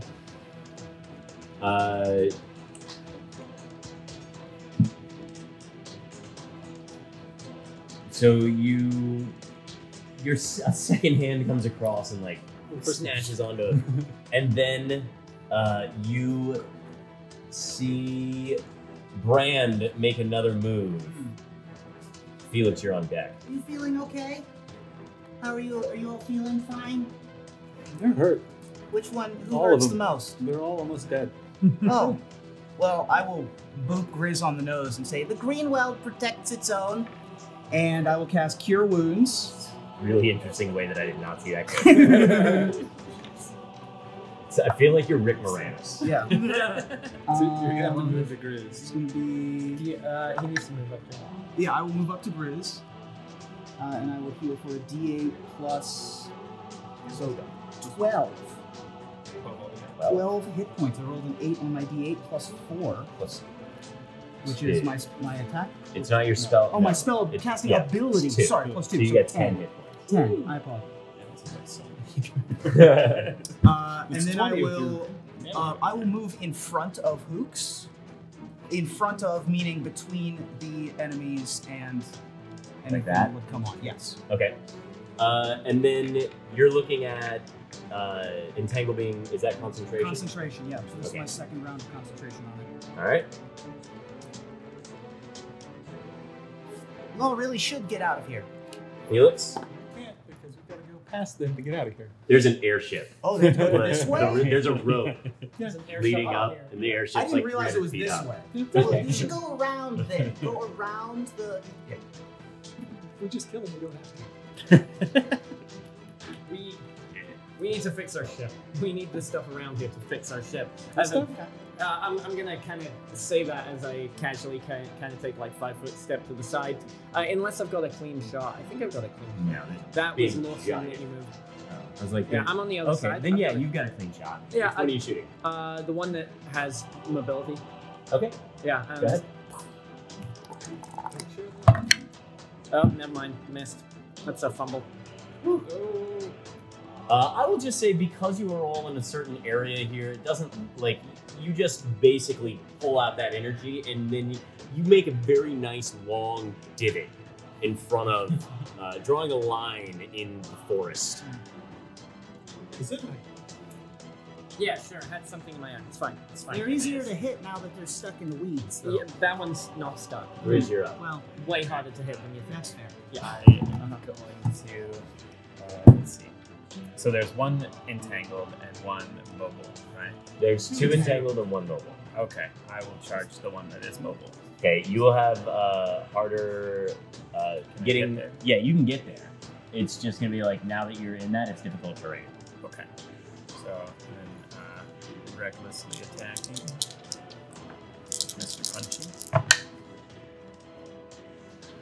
Not for well. Well, for 13. 13's good. Let's go. Okay, all right. So 4 plus 3, 7. 7. Yeah, and then I'm gonna go for the bite. Reckless bite. Reckless bite. So 15 plus 3, 18. Or no, 8. sorry, at 20. At 20 hits? Yeah. Damage? And then through 6. Woo! Nom nom nom. Nom nom nom nom nom.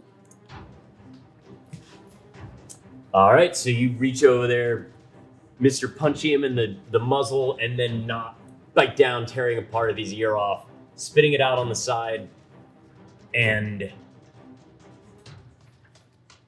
he darts past you, not out of your range, and attacks the Warforged. Nope, he's not out of your range. Bring it on. He is going to get a 23 to hit. He brought it. And that'll be 11 damage. Okay. I will take that 11 damage. I no longer have resistance, so. Or temporary hit points. Or temporary hit points for that matter. And concentration. Concentration check. 11 points. So you will need 16's yeah, good. So You maintain the concentration. The other ones are restrained. They have to make a, was it a strength check to get out of it? Let's see here. For the duration of the creature in the area, when you cast the spell, a creature restrained by the plants can use its action to make a strength check against the spell save DC. Okay, so 12 is what I need. Yep. All right, I got a 14 and a 15. Okay. They both they succeed and use their action. So they've used their action and they tear off. Let's see.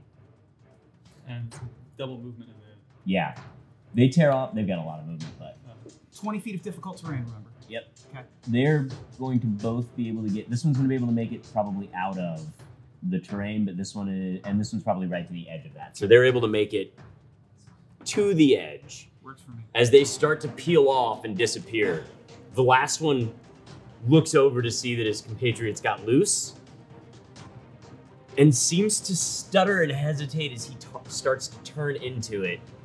And he uses his bonus action.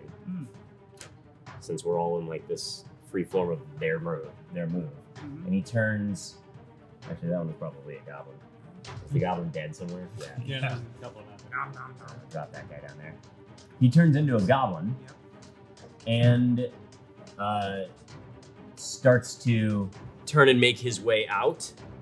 He like put his hands up or anything? No, he's like trying to bolt towards the woods. And as he turns and shifts, we're gonna go to break so everybody can go use the restroom and stuff. Nice. All right, we'll see you guys back here in a couple of minutes.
Hi and welcome back.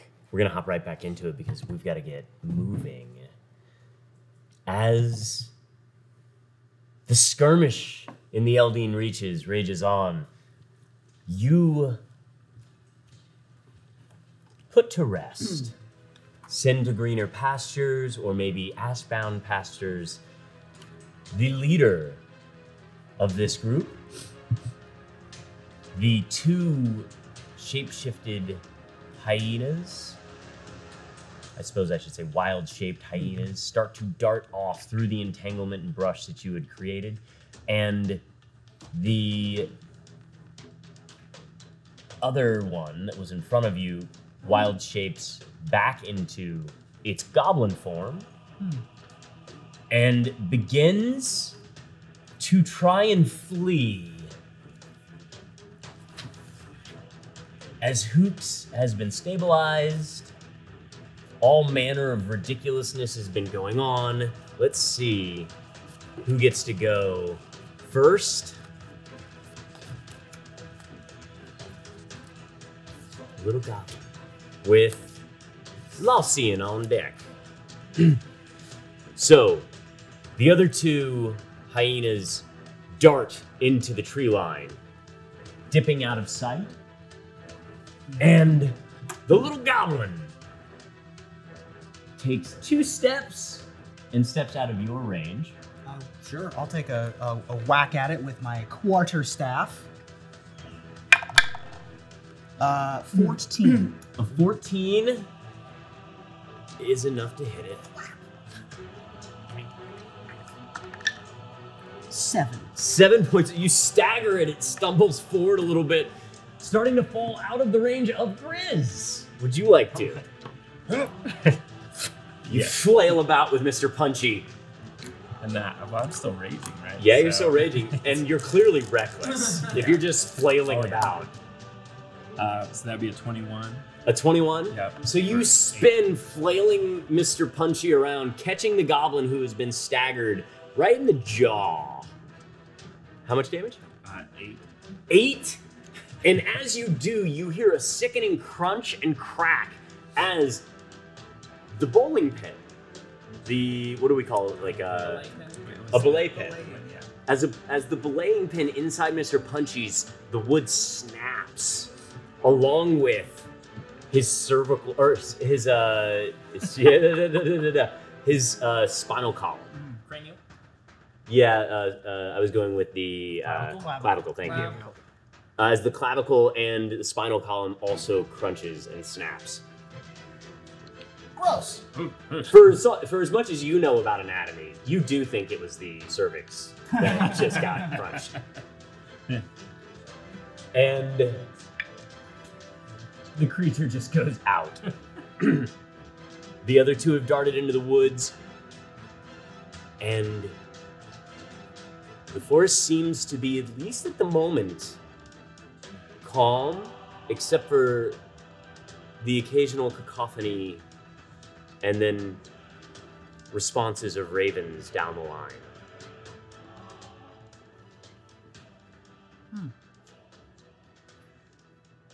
Yes? If we can act, I'm going straight for the body of the leader. Okay. In order to go through his pockets. Okay, so the first thing that comes to mind for you is not Hooks. Well, Hooks is nothing else that's going on. Oh yeah, because you're a medical genius. You dart right past him, beeline for the guy that's down, and start digging through his pockets. Kingpin style. Doctor. What else? What are you doing? Actually, we'll come to you last. What are you doing, Laucian? I'm beginning to tend to Hooks. Okay. I'm looking around after a pause. I'm like, I have so many questions. But I think I just broke my favorite rib and I don't feel like asking. And I'm just going to sit on the ground. Oh, is it the third one again? I think so.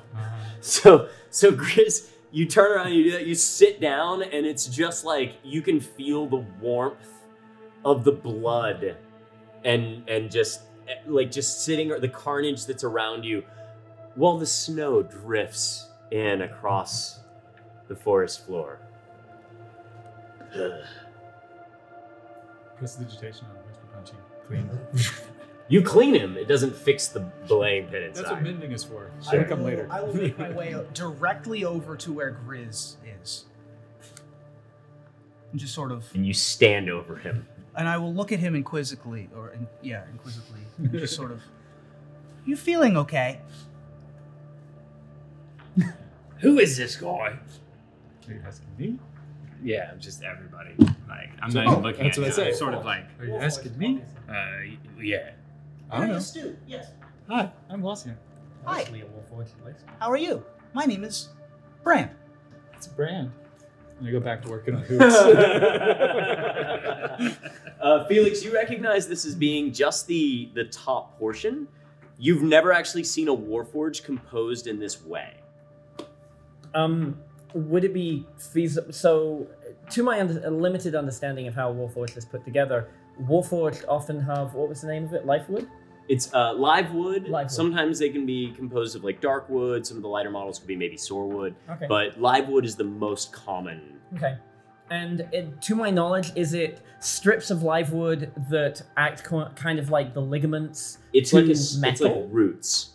Yeah, but And they act as like the sinew underneath the metal plates. okay. So if you take the metal plates away, you would not have the amount of live wood that I would be looking at if I look at Brand right now. He looks as though his has been hardened into almost like bark skin.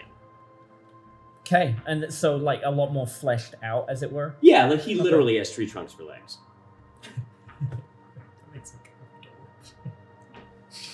I mean, it's not like thump, thump, thump, thump. They're like proportionate to his size.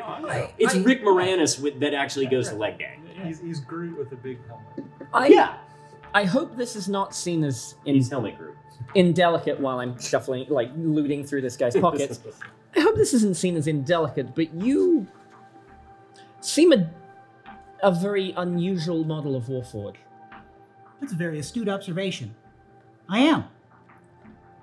Once Hoops is assured that he's good, I'm going to start ritualizing a detect magic. Okay. So what do you expect to see that you didn't see last time? Whatever's on these guys. They're mostly druids. I know, but I don't know that yet. It's fair. It's fair. All right, so you start doing the ritual for that. Are you Bray Grizzlemane? Painter? Thought I said no. Yes, but that was a lie. No, it wasn't. Wait, your first name is Bray Grizz? No.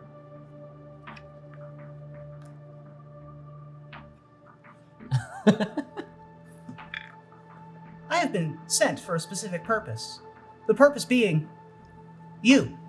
Did it used to be Bray? Because you can change your name. You are...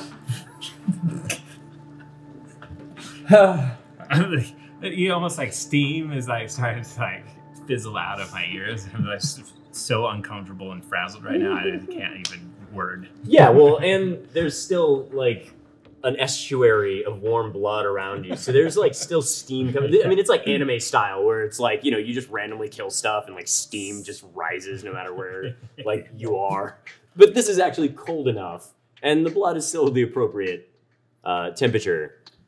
Quickly cooling, but I'm going to like lean in, like I don't have any sense of personal space, so I'm just going to sort of... You seem very injured. Would you like some assistance with that? Before saying no, will you stop talking? Probably not. Then no. I mean, wait. You do. Yes. I am an arbiter. The arbiters are sent on their missions. They do not question why. I have been sent to protect Bray Grizzlemane. That is you. Even though you say it is not, because that was a lie. I mean, I feel like he's got you there. The Great Wenge has charged me with protecting its chosen. Who? The Wenge, the Great Wenge. Do I know what that is? no. Okay. You know about a great oak, I believe? I think I took too many hits to the head. I have no idea what's happening right now. Accurate statement.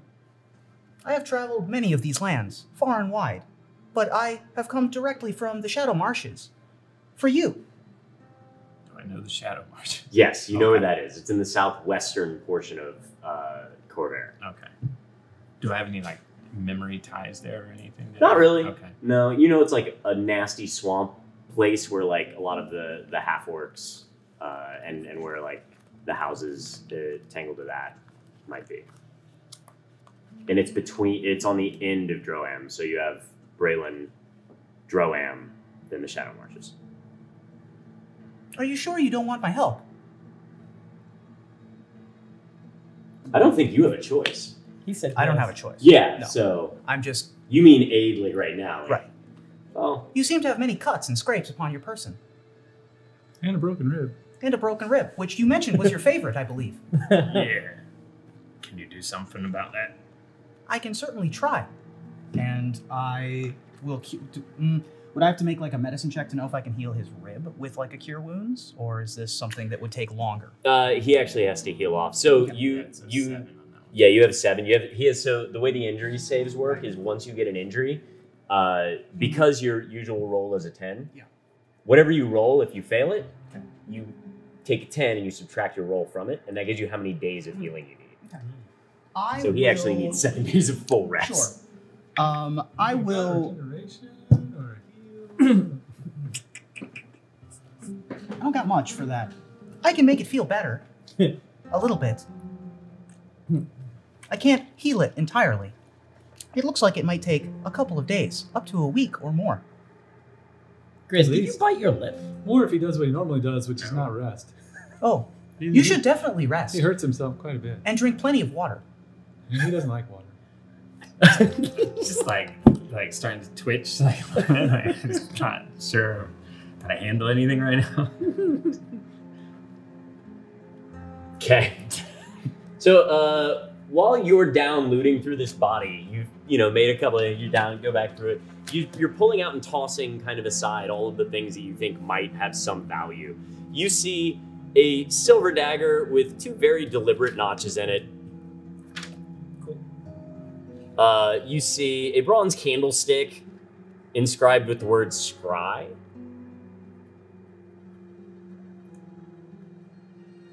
You see an 8-sided die. Yep.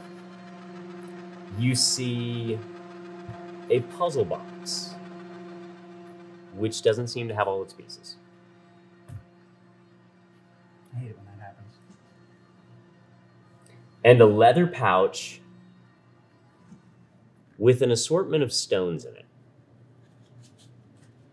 Do the stones have symbols written on them, or are they like gemstones, or are they just pebbles? They look like flat stones. Okay.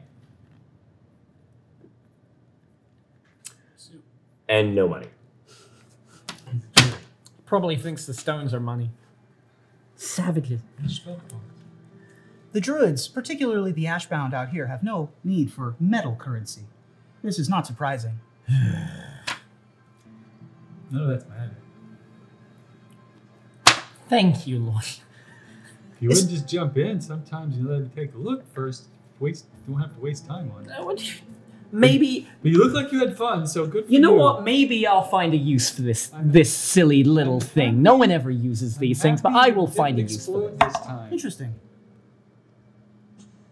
So why are you looking for this grizzle man? I have been sent on a mission. The Arbiters do not ask the reason why. Was it to help us find the shards we need in order to fix our ship? I don't believe so. Oh. But I can certainly do that. That would be Anything that would help in your quest, I am happy to do. So what you do know, what you were told was that Ray Grizzleman was important to fulfilling a prophecy. Indeed. May not necessarily be the answer to the prophecy, but perhaps a stepping stone on which the person who will fulfill the prophecy can use as like a human ladder. Maybe. You and Who I knows? are both of the same make, in a way. You and I have manifested similar, sort of. you have a wider part to play.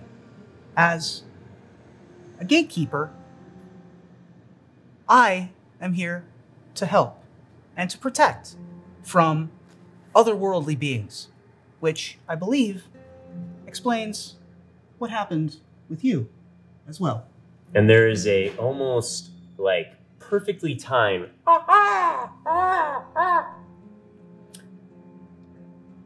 right as Felix is about to open his mouth, and then you recognize that as actually being a signaling for different Ashbound. Ah. You don't know exactly what their sect, what form of like it's almost a dialect. I don't understand the language. It's almost like a dialect of Druidic. Like Okay. you get it, but it's like they're speaking in like Cajun? Yeah. well, yeah, like Pig Druidic. Ah. Cajun is appropriate. Can I make a knowledge roll to try to decipher what's happening? I hate it when people ask. I me for rolls. apologize. However, I will not. I'm going to let you with disadvantage. Great. I will accept those terms. Yep. Well, that's a 4, and that's an 8. So Eight. 4 plus something is going to be less than 10. Even with less than 10, you do catch a couple of choice words that indicate a location, kind of, where people, it sounds like they are trying to relay Okay. a location. Could call it probable cause. That is not good. You're We should absolutely- leave immediately. We don't have all the parts we need yet. How many more pieces do we think we need? I think we need that big one underneath that little mushroom over there. You don't know. You just knew as many as you could get. Now, if you can get the big one, if you can find a big Kyber shard, assuming that Grizz didn't already smash it, you can probably swap that out with the one that's upstairs. Otherwise, you're going to be using the ones that you have available already to help stabilize. So you said that under those mushrooms at the end of the last one we found, or before the attack, we found like a skull-sized one over there, right? No, there was a big one underneath. underneath there. Yeah. You would seem to find like another very large rock that had the blue core, seemed to have like a blue shine to it. Oh, so we didn't actually see it. It's just we found the rock. You've got the big rock out from under Oh, I it. gotcha. Okay. I think last episode you hammered into it and split the thing off, so you can see that it is in there, but you don't know how big this one is. Oh, okay, I gotcha. I will say that it looks reasonable that it Let's could see if be. we can get that one. Was that the Kyber shard, or is that a Sybaris shard? What were the color differences? Sybaris were blue, Kyber were... Sybaris is like a pearlescent Okay. and golden. Kyber are blue. Mm. Eberron are like kind of a brownish orange. I'll just I'll get up and grab a hammer and go over to that rock. Okay.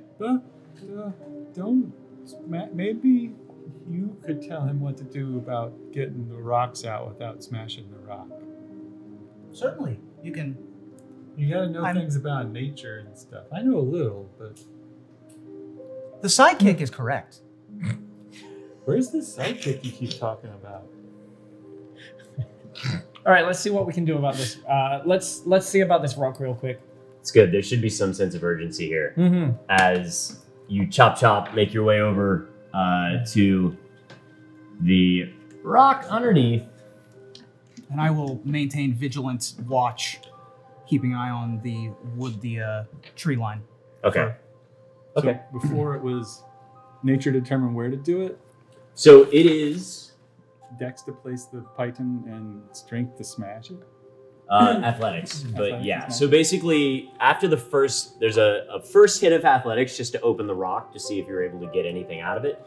Once you identify something that's in it, you need a nature, sleight of hand, and athletics, basically skill challenge, in that order. Each one has a specific DC that you have to hit. Can we? He looks like he knows about nature. I know a little bit. So with help, you'll get advantage on the attack, on the skill check.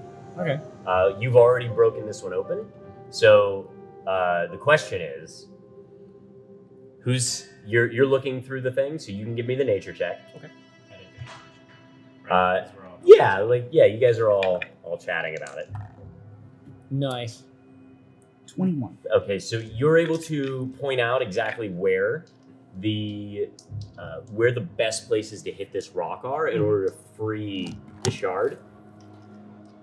Who's holding the? You're gonna hold the. Yeah. Okay, so you So- take the. He's the nimble one with the hands. Yeah, and I'm gonna need a sleight of hand check for you to be able to keep it steady. At advantage. Yeah. So that is a 18. 18. So you're able to hold the first one in place. As Grizz now makes. Oh. By the cord I task this mine, and by the cord I find this task. And so that, gets you guidance. Woo! Very good, Lausian. That would be a 17. All right. That's your athletics. Oh, no, actually, plus athletics would be a 22. Great. Yeah. Okay, so with that, you were able to break free a shard, and I will let you roll right now. Who wants to do the rolling? This is going to be percentile, and I'm going to give you advantage on the percentile check to see if it is great enough. Do it? Alright, I guess. Jake, you wanna do it? Don't blame me if it's bad. You feeling lucky? You get to roll twice. Do you want to know what you have to get? Sorry. Okay. You have to get a 90 or above in order to get a shard the appropriate size for this. Okay. The other shards can still be put to use, but this shard will very specifically, in order to replace the one with the crack. Do you guys want me to do it? Why not? Okay, alright. The first roll is an 83. Close. 7 short. So, do you want to do the second one, or does somebody else want to do it? I tried one. I don't know. Anybody? go ahead. You sure? Yeah. Get it, Grizz. You're the one. 99 right here. 99. Ah, shit. Nope. That You is know- 75. You know what sucks? I was like, and I burped, and I got a 94. I'm like, I should have said. It's okay. So, It should be a good crystal, though, right? it is a Kyber shard. It is, and you did a decent job of getting it loose. You actually end up getting 2 shards out of it. Nice. So that will give you, but you did not get a greater Kyber shard out of that. So this puts you at 7 total small Kyber shards and 2 Sybaris shards. Cool. From what I had from before. How good are you with ropes? Pretty decent. Because we might have to put a harness on Hooks to get him up to the chip. All right. Well, let's try and work on that. Don't think Hooks is really good at climbing ropes. Probably not. Not at this time. They look quite injured. Unless you, that's not. All right. We need to get a few of us up, and then we can tie him to the bottom and lift it up, maybe. How badly hurt is Hooks right now? He's having a hard time. But as he sees you guys talking about the thing, he kind of like limps over. He's like, tie knots. Can you climb with knots? Some knots in my beak. Can you climb that high? We see. Okay. Unless you want to make another disc. Sure. But does he weigh over 500 pounds? I don't know. I don't know. That might be pushing it. I don't know. It might be personal. Hooks, you are very large. I don't know if the disc is the best idea. Let's see if he does weigh over. I'm curious. He lost a good, what? How many pounds? It's 100 pounds. That's another 160, so that's 260. And 90, it's 350. He weighs 450 pounds. Huh. Yeah. It's a big boy, but I he's can hold svelte. on it. There's a lot of, light. Okay, Hollow bird. Those hollow bird so bones, for the yeah. next 10 minutes, you charge up another disc. And then, what are you guys doing anything else before you... I don't think. Did you search the rest of Did the you loot the main guy? Yes. Okay. I didn't really find anything too useful on. Is there? You guys, while I'm doing this, you guys have time to go chop up some more rocks. Do we? Roughly how much time does that? He's got 10 minutes or so. Yeah. We're also looking at the birds. You guys have heard that, and he's said that. So your guess is that you've got maybe a few minutes before things show up. You can go do that if you want to, for sure. Okay. Yeah, sure. We'll just take care of that real quick. Is there a way to streamline it? So you did find a green pouch with a like a little screw top. Looks like a wine flask. Oh, okay. I'll have a look inside that at some point in time. Okay, so you're gonna pull the thing off? Yeah. Okay. When you do, it seems to have like a sweet kind of scent to it. Okay. A little bit of tartness, and it's All right. like a kind of this golden like mush. Golden mush inside it. Mm-hmm. Grizz, do you know what this is? It smells like applesauce. smells like applesauce. Do you know what this is? It smells like apples. Wait, the Warforged can smell it? Yeah, can I smell it? Can I don't know if I can smell. It's apples. It looks like apples. And it does glow. No, that one glows. Great. We have no idea what it does right now, though. It glows. Just gonna write magic applesauce on the back of my sheet. Were we gonna, us three, want to try one more rock? Yes. While he's doing. Okay. So should we just do that thing? Sure. If you Okay, so- insist, we do not have a lot of time before more of those angry goblin hyena people Going arrive. as fast as I can. And I have advantage on these because Yep. So of second one. student of tradition. Need to know. So, not great. 11. 11? Yeah. Okay. That's enough for that's enough to pass, not enough to get advantage on the next one. Nuts. Or sleight of hand there. Okay. Sure. That'll be a 12. A 12, it's enough to pass, but not enough for advantage. Damn it. 10. A 10? That is enough for you to break free some additional shards. Let's see if they are salvageable. Nay. Okay. I would assume by that time he was probably. Alright, yeah. And Get the hell out of here. you then hear the cackling howls of more hyenas. It sounds as though a pack is headed this way. Can I tell how far away? Give me a nature check.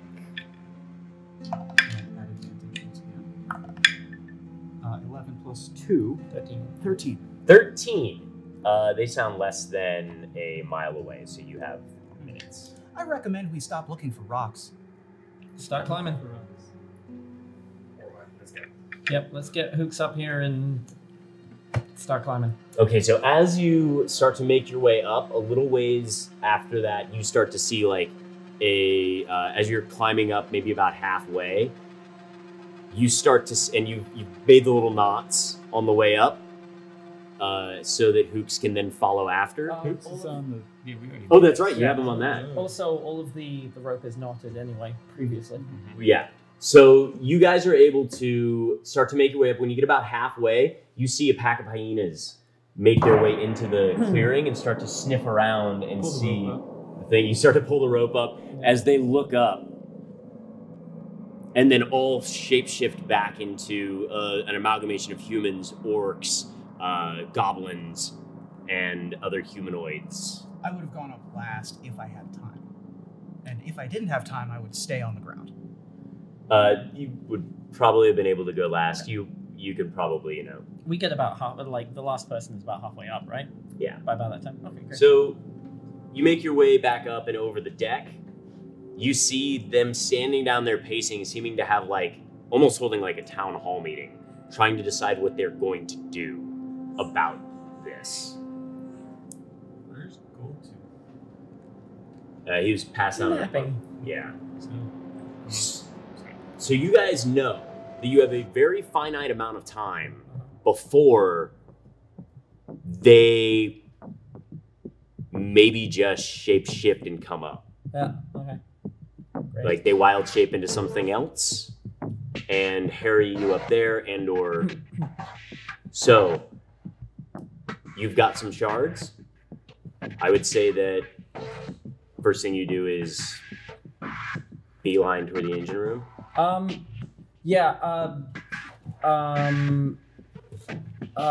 Once I get up there, once other people are starting to come up, I'm gonna grab a piece of paper, grab something that I can just wrap the paper around, and in like Goblin and Common, just write, "We're trying to leave, please leave us alone," and just drop it over the edge, and hope for the best.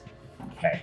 Not with the intent of hitting my party members, but like kind of like not literally on top of them, but try to drop it near them so they see it come down. Yeah. We're leaving. We don't want any trouble. Good. Oh, I'm sure. I mean, it probably won't help, but it was a quick thought that takes a few moments. And then when we get the shards, go down and start seeing about a mixture of waking up Goldtooth and trying to jury-rig the engine shard. Okay, so you head into there. Now, what are you going to do with what you have here? So... What shards do we have? Yeah. So you have 7 Kyber shards. Okay. And 2 Sybaris shards. Put the 7 Kyber shards, since we're not the big shard, into the spots around it that were for the Kyber spots. Mm-hmm. And I think you said there was 8 total, but we'll pick. There are 1, 2, 3, 4, 5, 6. There's 6. For the Kyber ones, and then there are 12 for the Sybaris ones that would basically just go to help enhance the... We'll put the Kyber in the 6 slots, Mm-hmm. and then we'll put the Sybaris 2 on opposite sides to maintain a balance. Or put the 2 Sybarises nearest to the breach in the crystal, right? As that'll help reinforce that area, wouldn't it? They're enhancements. I don't know. They just help channel the Dragon Mark. Okay, perfect. In that case, yeah. So while they're doing that, I stay And this down. one's a spare. Just keep a watch. Great. Okay. Do you have a headache? Yes. Our helmsman knows how to do that. Larson, give me the crystal. Don't blow yourself up I again. wasn't planning on blowing myself up the first time. Thank you. All right. So you're up on the deck. Yeah. You're down there with Engine. Felix in the engine room. What are you Keeping doing? an eye on the druids. On the druids. So the 2 of you are standing on the deck. You see them kind of go over to the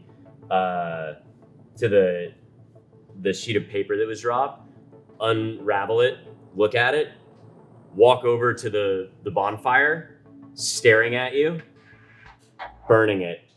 Cool. Grab a hammer out of the bag. And just drop it. You drop a hammer. Yeah.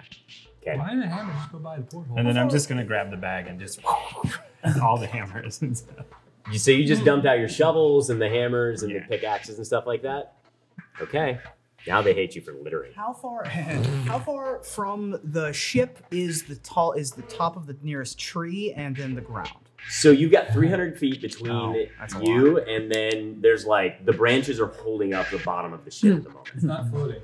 Right. So we're in the trees. Yes. And In then the there's bow of the 300 feet. 300 feet. These are And- big And trees. it's Yes. still above us by like 100 feet or so. Okay. You mentioned, I don't know if they're gonna get up here, but you said something about making that rib better. Ah, I can certainly do that. Yeah, it might be a good idea now. I can do my best, and I will cast Cure Wounds. Sure. Go for it. Um, Now you 2 are down in the engine room. You are feeling pretty confident that you have this in the right place. Great. You've had a little whispering over your ear pointing to those things and then ooh, let me have this. And then from there, you think everything's in place. You just need to start the pony up and roll. Goldtooth wake up? Nobody went. I mentioned that I was. You like, mentioned that you were gonna like go give over him there. a slap yes. on the way through. Okay. Well, you would have to go down you go down to the engine room over there, but there's another set of bunks We on the don't second cross level. So yeah, I mean, you're still gonna have to go back and like Sure. really wake him up. That's fine. Yeah, we'll say that he gets up, comes with you. Okay. We think we've got this about. If he's squinting at me, I'm just gonna like No, change. I know. Yeah. You just went from looking like Felix to now looking like the captain. Yeah. Who's in disguise in the forest? Okay. Yeah. Okay.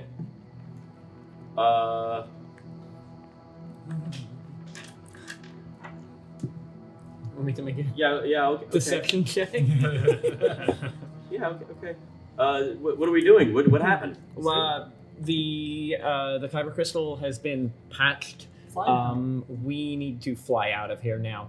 Now? Yep, unless you want to meet a whole bunch of Ashbourne druids down below us. We met a bunch already. They hurt. Yeah. Oh. And then he turns around and runs up the deck. Just go? Yes. Okay. We're leaving. So he runs upstairs. You can hear the Eldritch engine start to engage, and you see the little pulsing embers inside the kyber crystal start to flare up and get brighter and brighter, and then you feel the trees shake. The entire deck and galley area just starts to rumble as the elemental ring catches fire, and you start to lift off. Behind you, as you start to crest over the tops of the trees, you see that there was essentially like a major divot that you guys slid in between the trees, and then all the ones from the way out are charred or on fire as you launch out of the tree line from the ring, pulling you up into the sky. That'll grow out, right? It'll be fine. It'll be fine. It's fine. I'm just staring at the forest and the fire. It's fine. It's not as bad as You both seem to have some intrinsic trancing quality to that fire. You both get a sense that you're both like staring at it, watching it. As you make your joke, it's still got you locked. Are the druids still like climbing the trees up to They were us, never climbing the or- trees. Okay, good. But now you've seen them turn into ravens and start to launch. Okay. As they're rising, I will turn to Grizz and say, "Sorry, you want to do something?" I was going to mention gold too. Do you have any more of that wind stuff, perhaps? Because we might have some birds coming. He turns and looks back over his shoulder. He's like, I can try. He casts Gust behind him, and the birds all flip out in a different direction, spiraling out of control, and then try and catch themselves. And you can see them stop and start to kind of collect themselves, checking in with each other, and then they dive down into the tree line. Back into the tree line? Yeah. Away from... Don't Like antagonize. like the ocean. Huh? Right. Don't antagonize. Perish the thought. It's not like we set their forest on fire or They may anything. have friends ahead of us who are going to call and come up if you keep making them mad. I made them mad? Yeah. You're the captain. You're in charge. I'm going to motion towards Mr. Punchy and say, "May I see that?" No. See what? Please. No. All right. No, but. Thanks for punching. I heard it break. I figured I could fix it. That is what I was trying to do as well.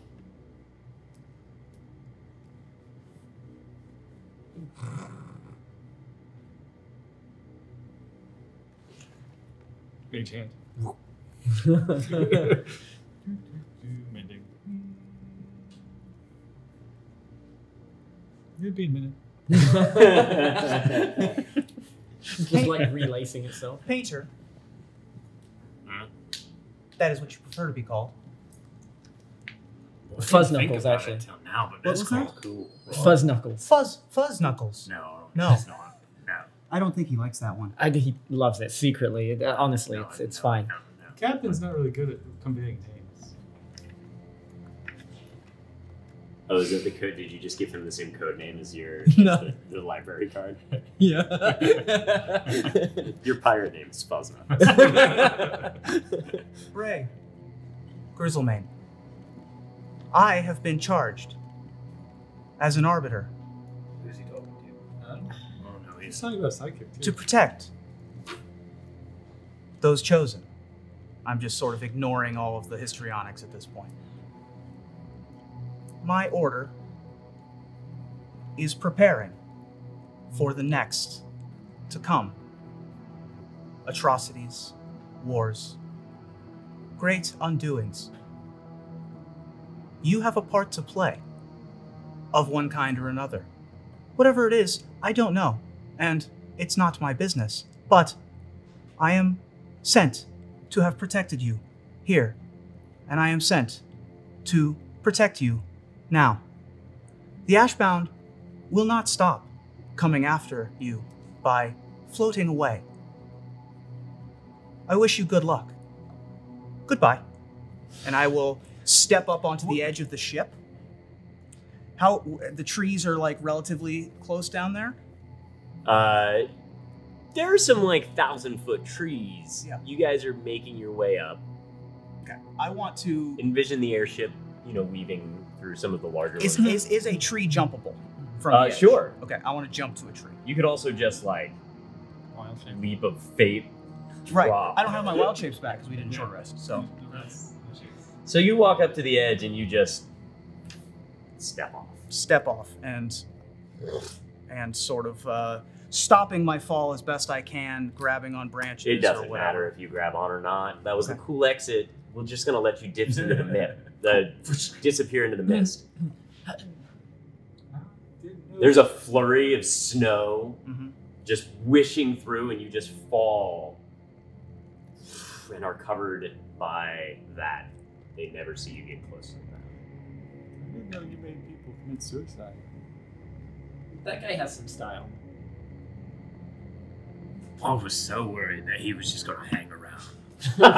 Really? Yeah. Oh, Lord. He's like, I came to protect you, and then he just. Were you worried about him protecting you? Yeah. No, I was just worried about him sticking around.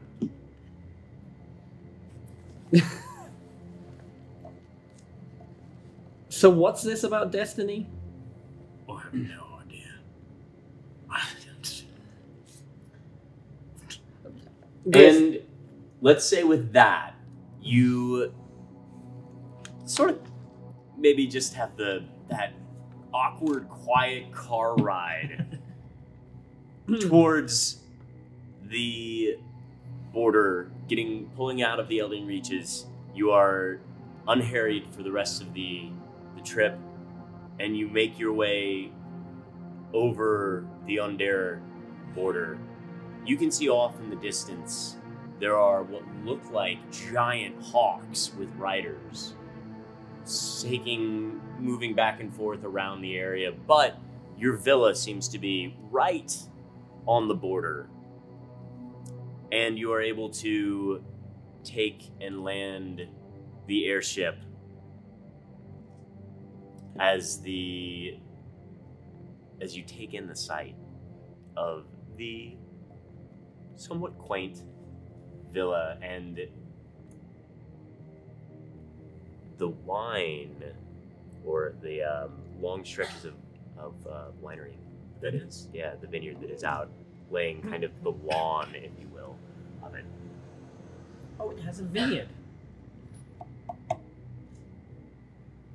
You touch down, and Hooks kind of ambles down the side with the little knotted rope, and then makes his way. Are we safe? About? This is as good as we're gonna get for now. Ooh, let's check it out.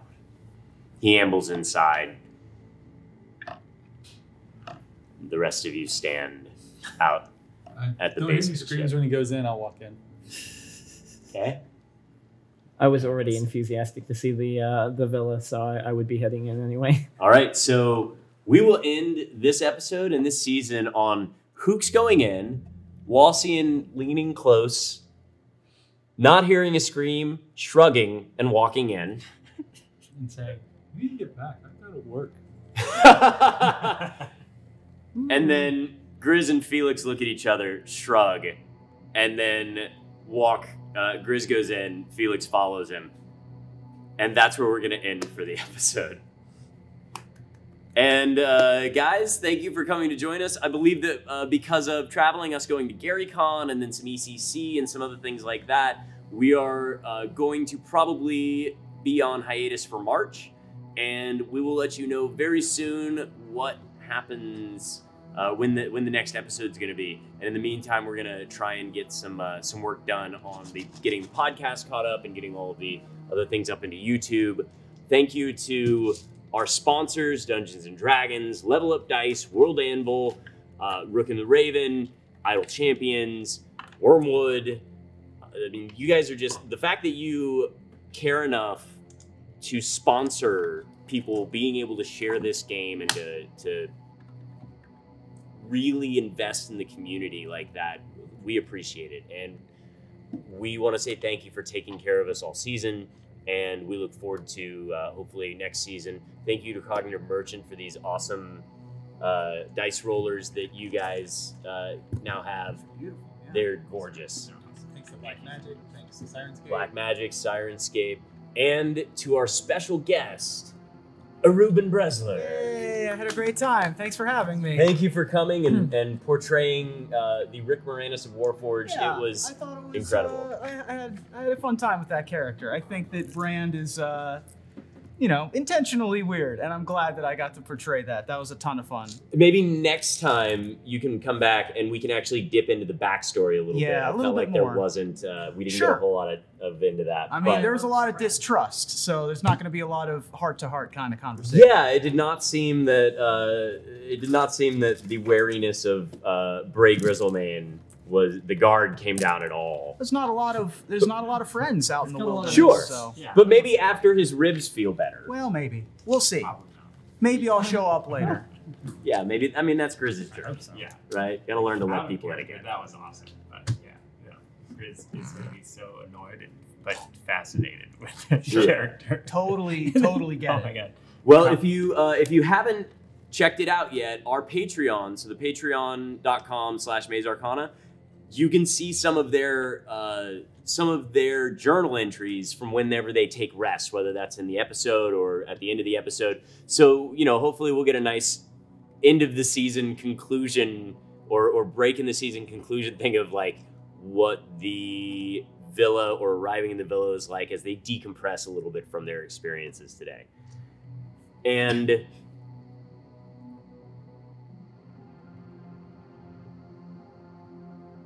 Bray Grizzlemane is going to be level 4. Hey! Assuming that you are only going something that does not require training. So, like Wizard, no shot. Yeah. But your standard Barbarian, yeah, you that's, it's a lot of like what's in you, like what's alive in you kind of thing. So, everybody, thanks for coming to play. What's up? Can I make a quick thing for Sure. my show? Yeah, do that. So for I sure. also host a show here on the D&D Twitch channel called Ravnica: The Broken Pact, which is the Guildmaster's Guide to Ravnica show, or the first of many now. That is Monday nights at 8 p.m. Pacific. That is Riley Silverman, Gaurav Galati, Jordan Pridgeon, and Ashlyn Rose with myself and many guests. This past week we had Havana Mahoney, we've had Poisel. Next week we have Jimmy Wong of video game high school fame, and I think he's in Mulan coming up and some other stuff like that. But I know him through Magic the Gathering, and he makes a Magic the Gathering podcast, and so we're really excited to have him as well. So please do join us Monday nights at 8. We're about a little less than halfway through the season. Yeah, and you can check out I retweet all of those for Ruben's popping up, and that'll be on Maze Arcana, and we'll see if we can get Inkwells to do a rotation on that too. So if you're following us, you can easily find we're doing. Plus, you're already watching right now on twitch.tv/D&D. Yeah, thank you so much for having me. This was a ton of fun. Absolutely. Yeah, it was great playing with If you're into LARPing and you're in the LA area and NorCal area, check out the LARP. Yep. Get in there. Dystopia Rising, Northern California. They've got a one this weekend coming up while we'll be at GaryCon, and you'll be on your journey. Next week, Twitch. I'll probably start streaming again. Okay, probably do some Twitch.tv/SigNeutron. Sig Neutron. All right, everybody, we'll see you very soon. Have a wonderful rest of your February, And we hope to see you at the cons and stuff. Bye.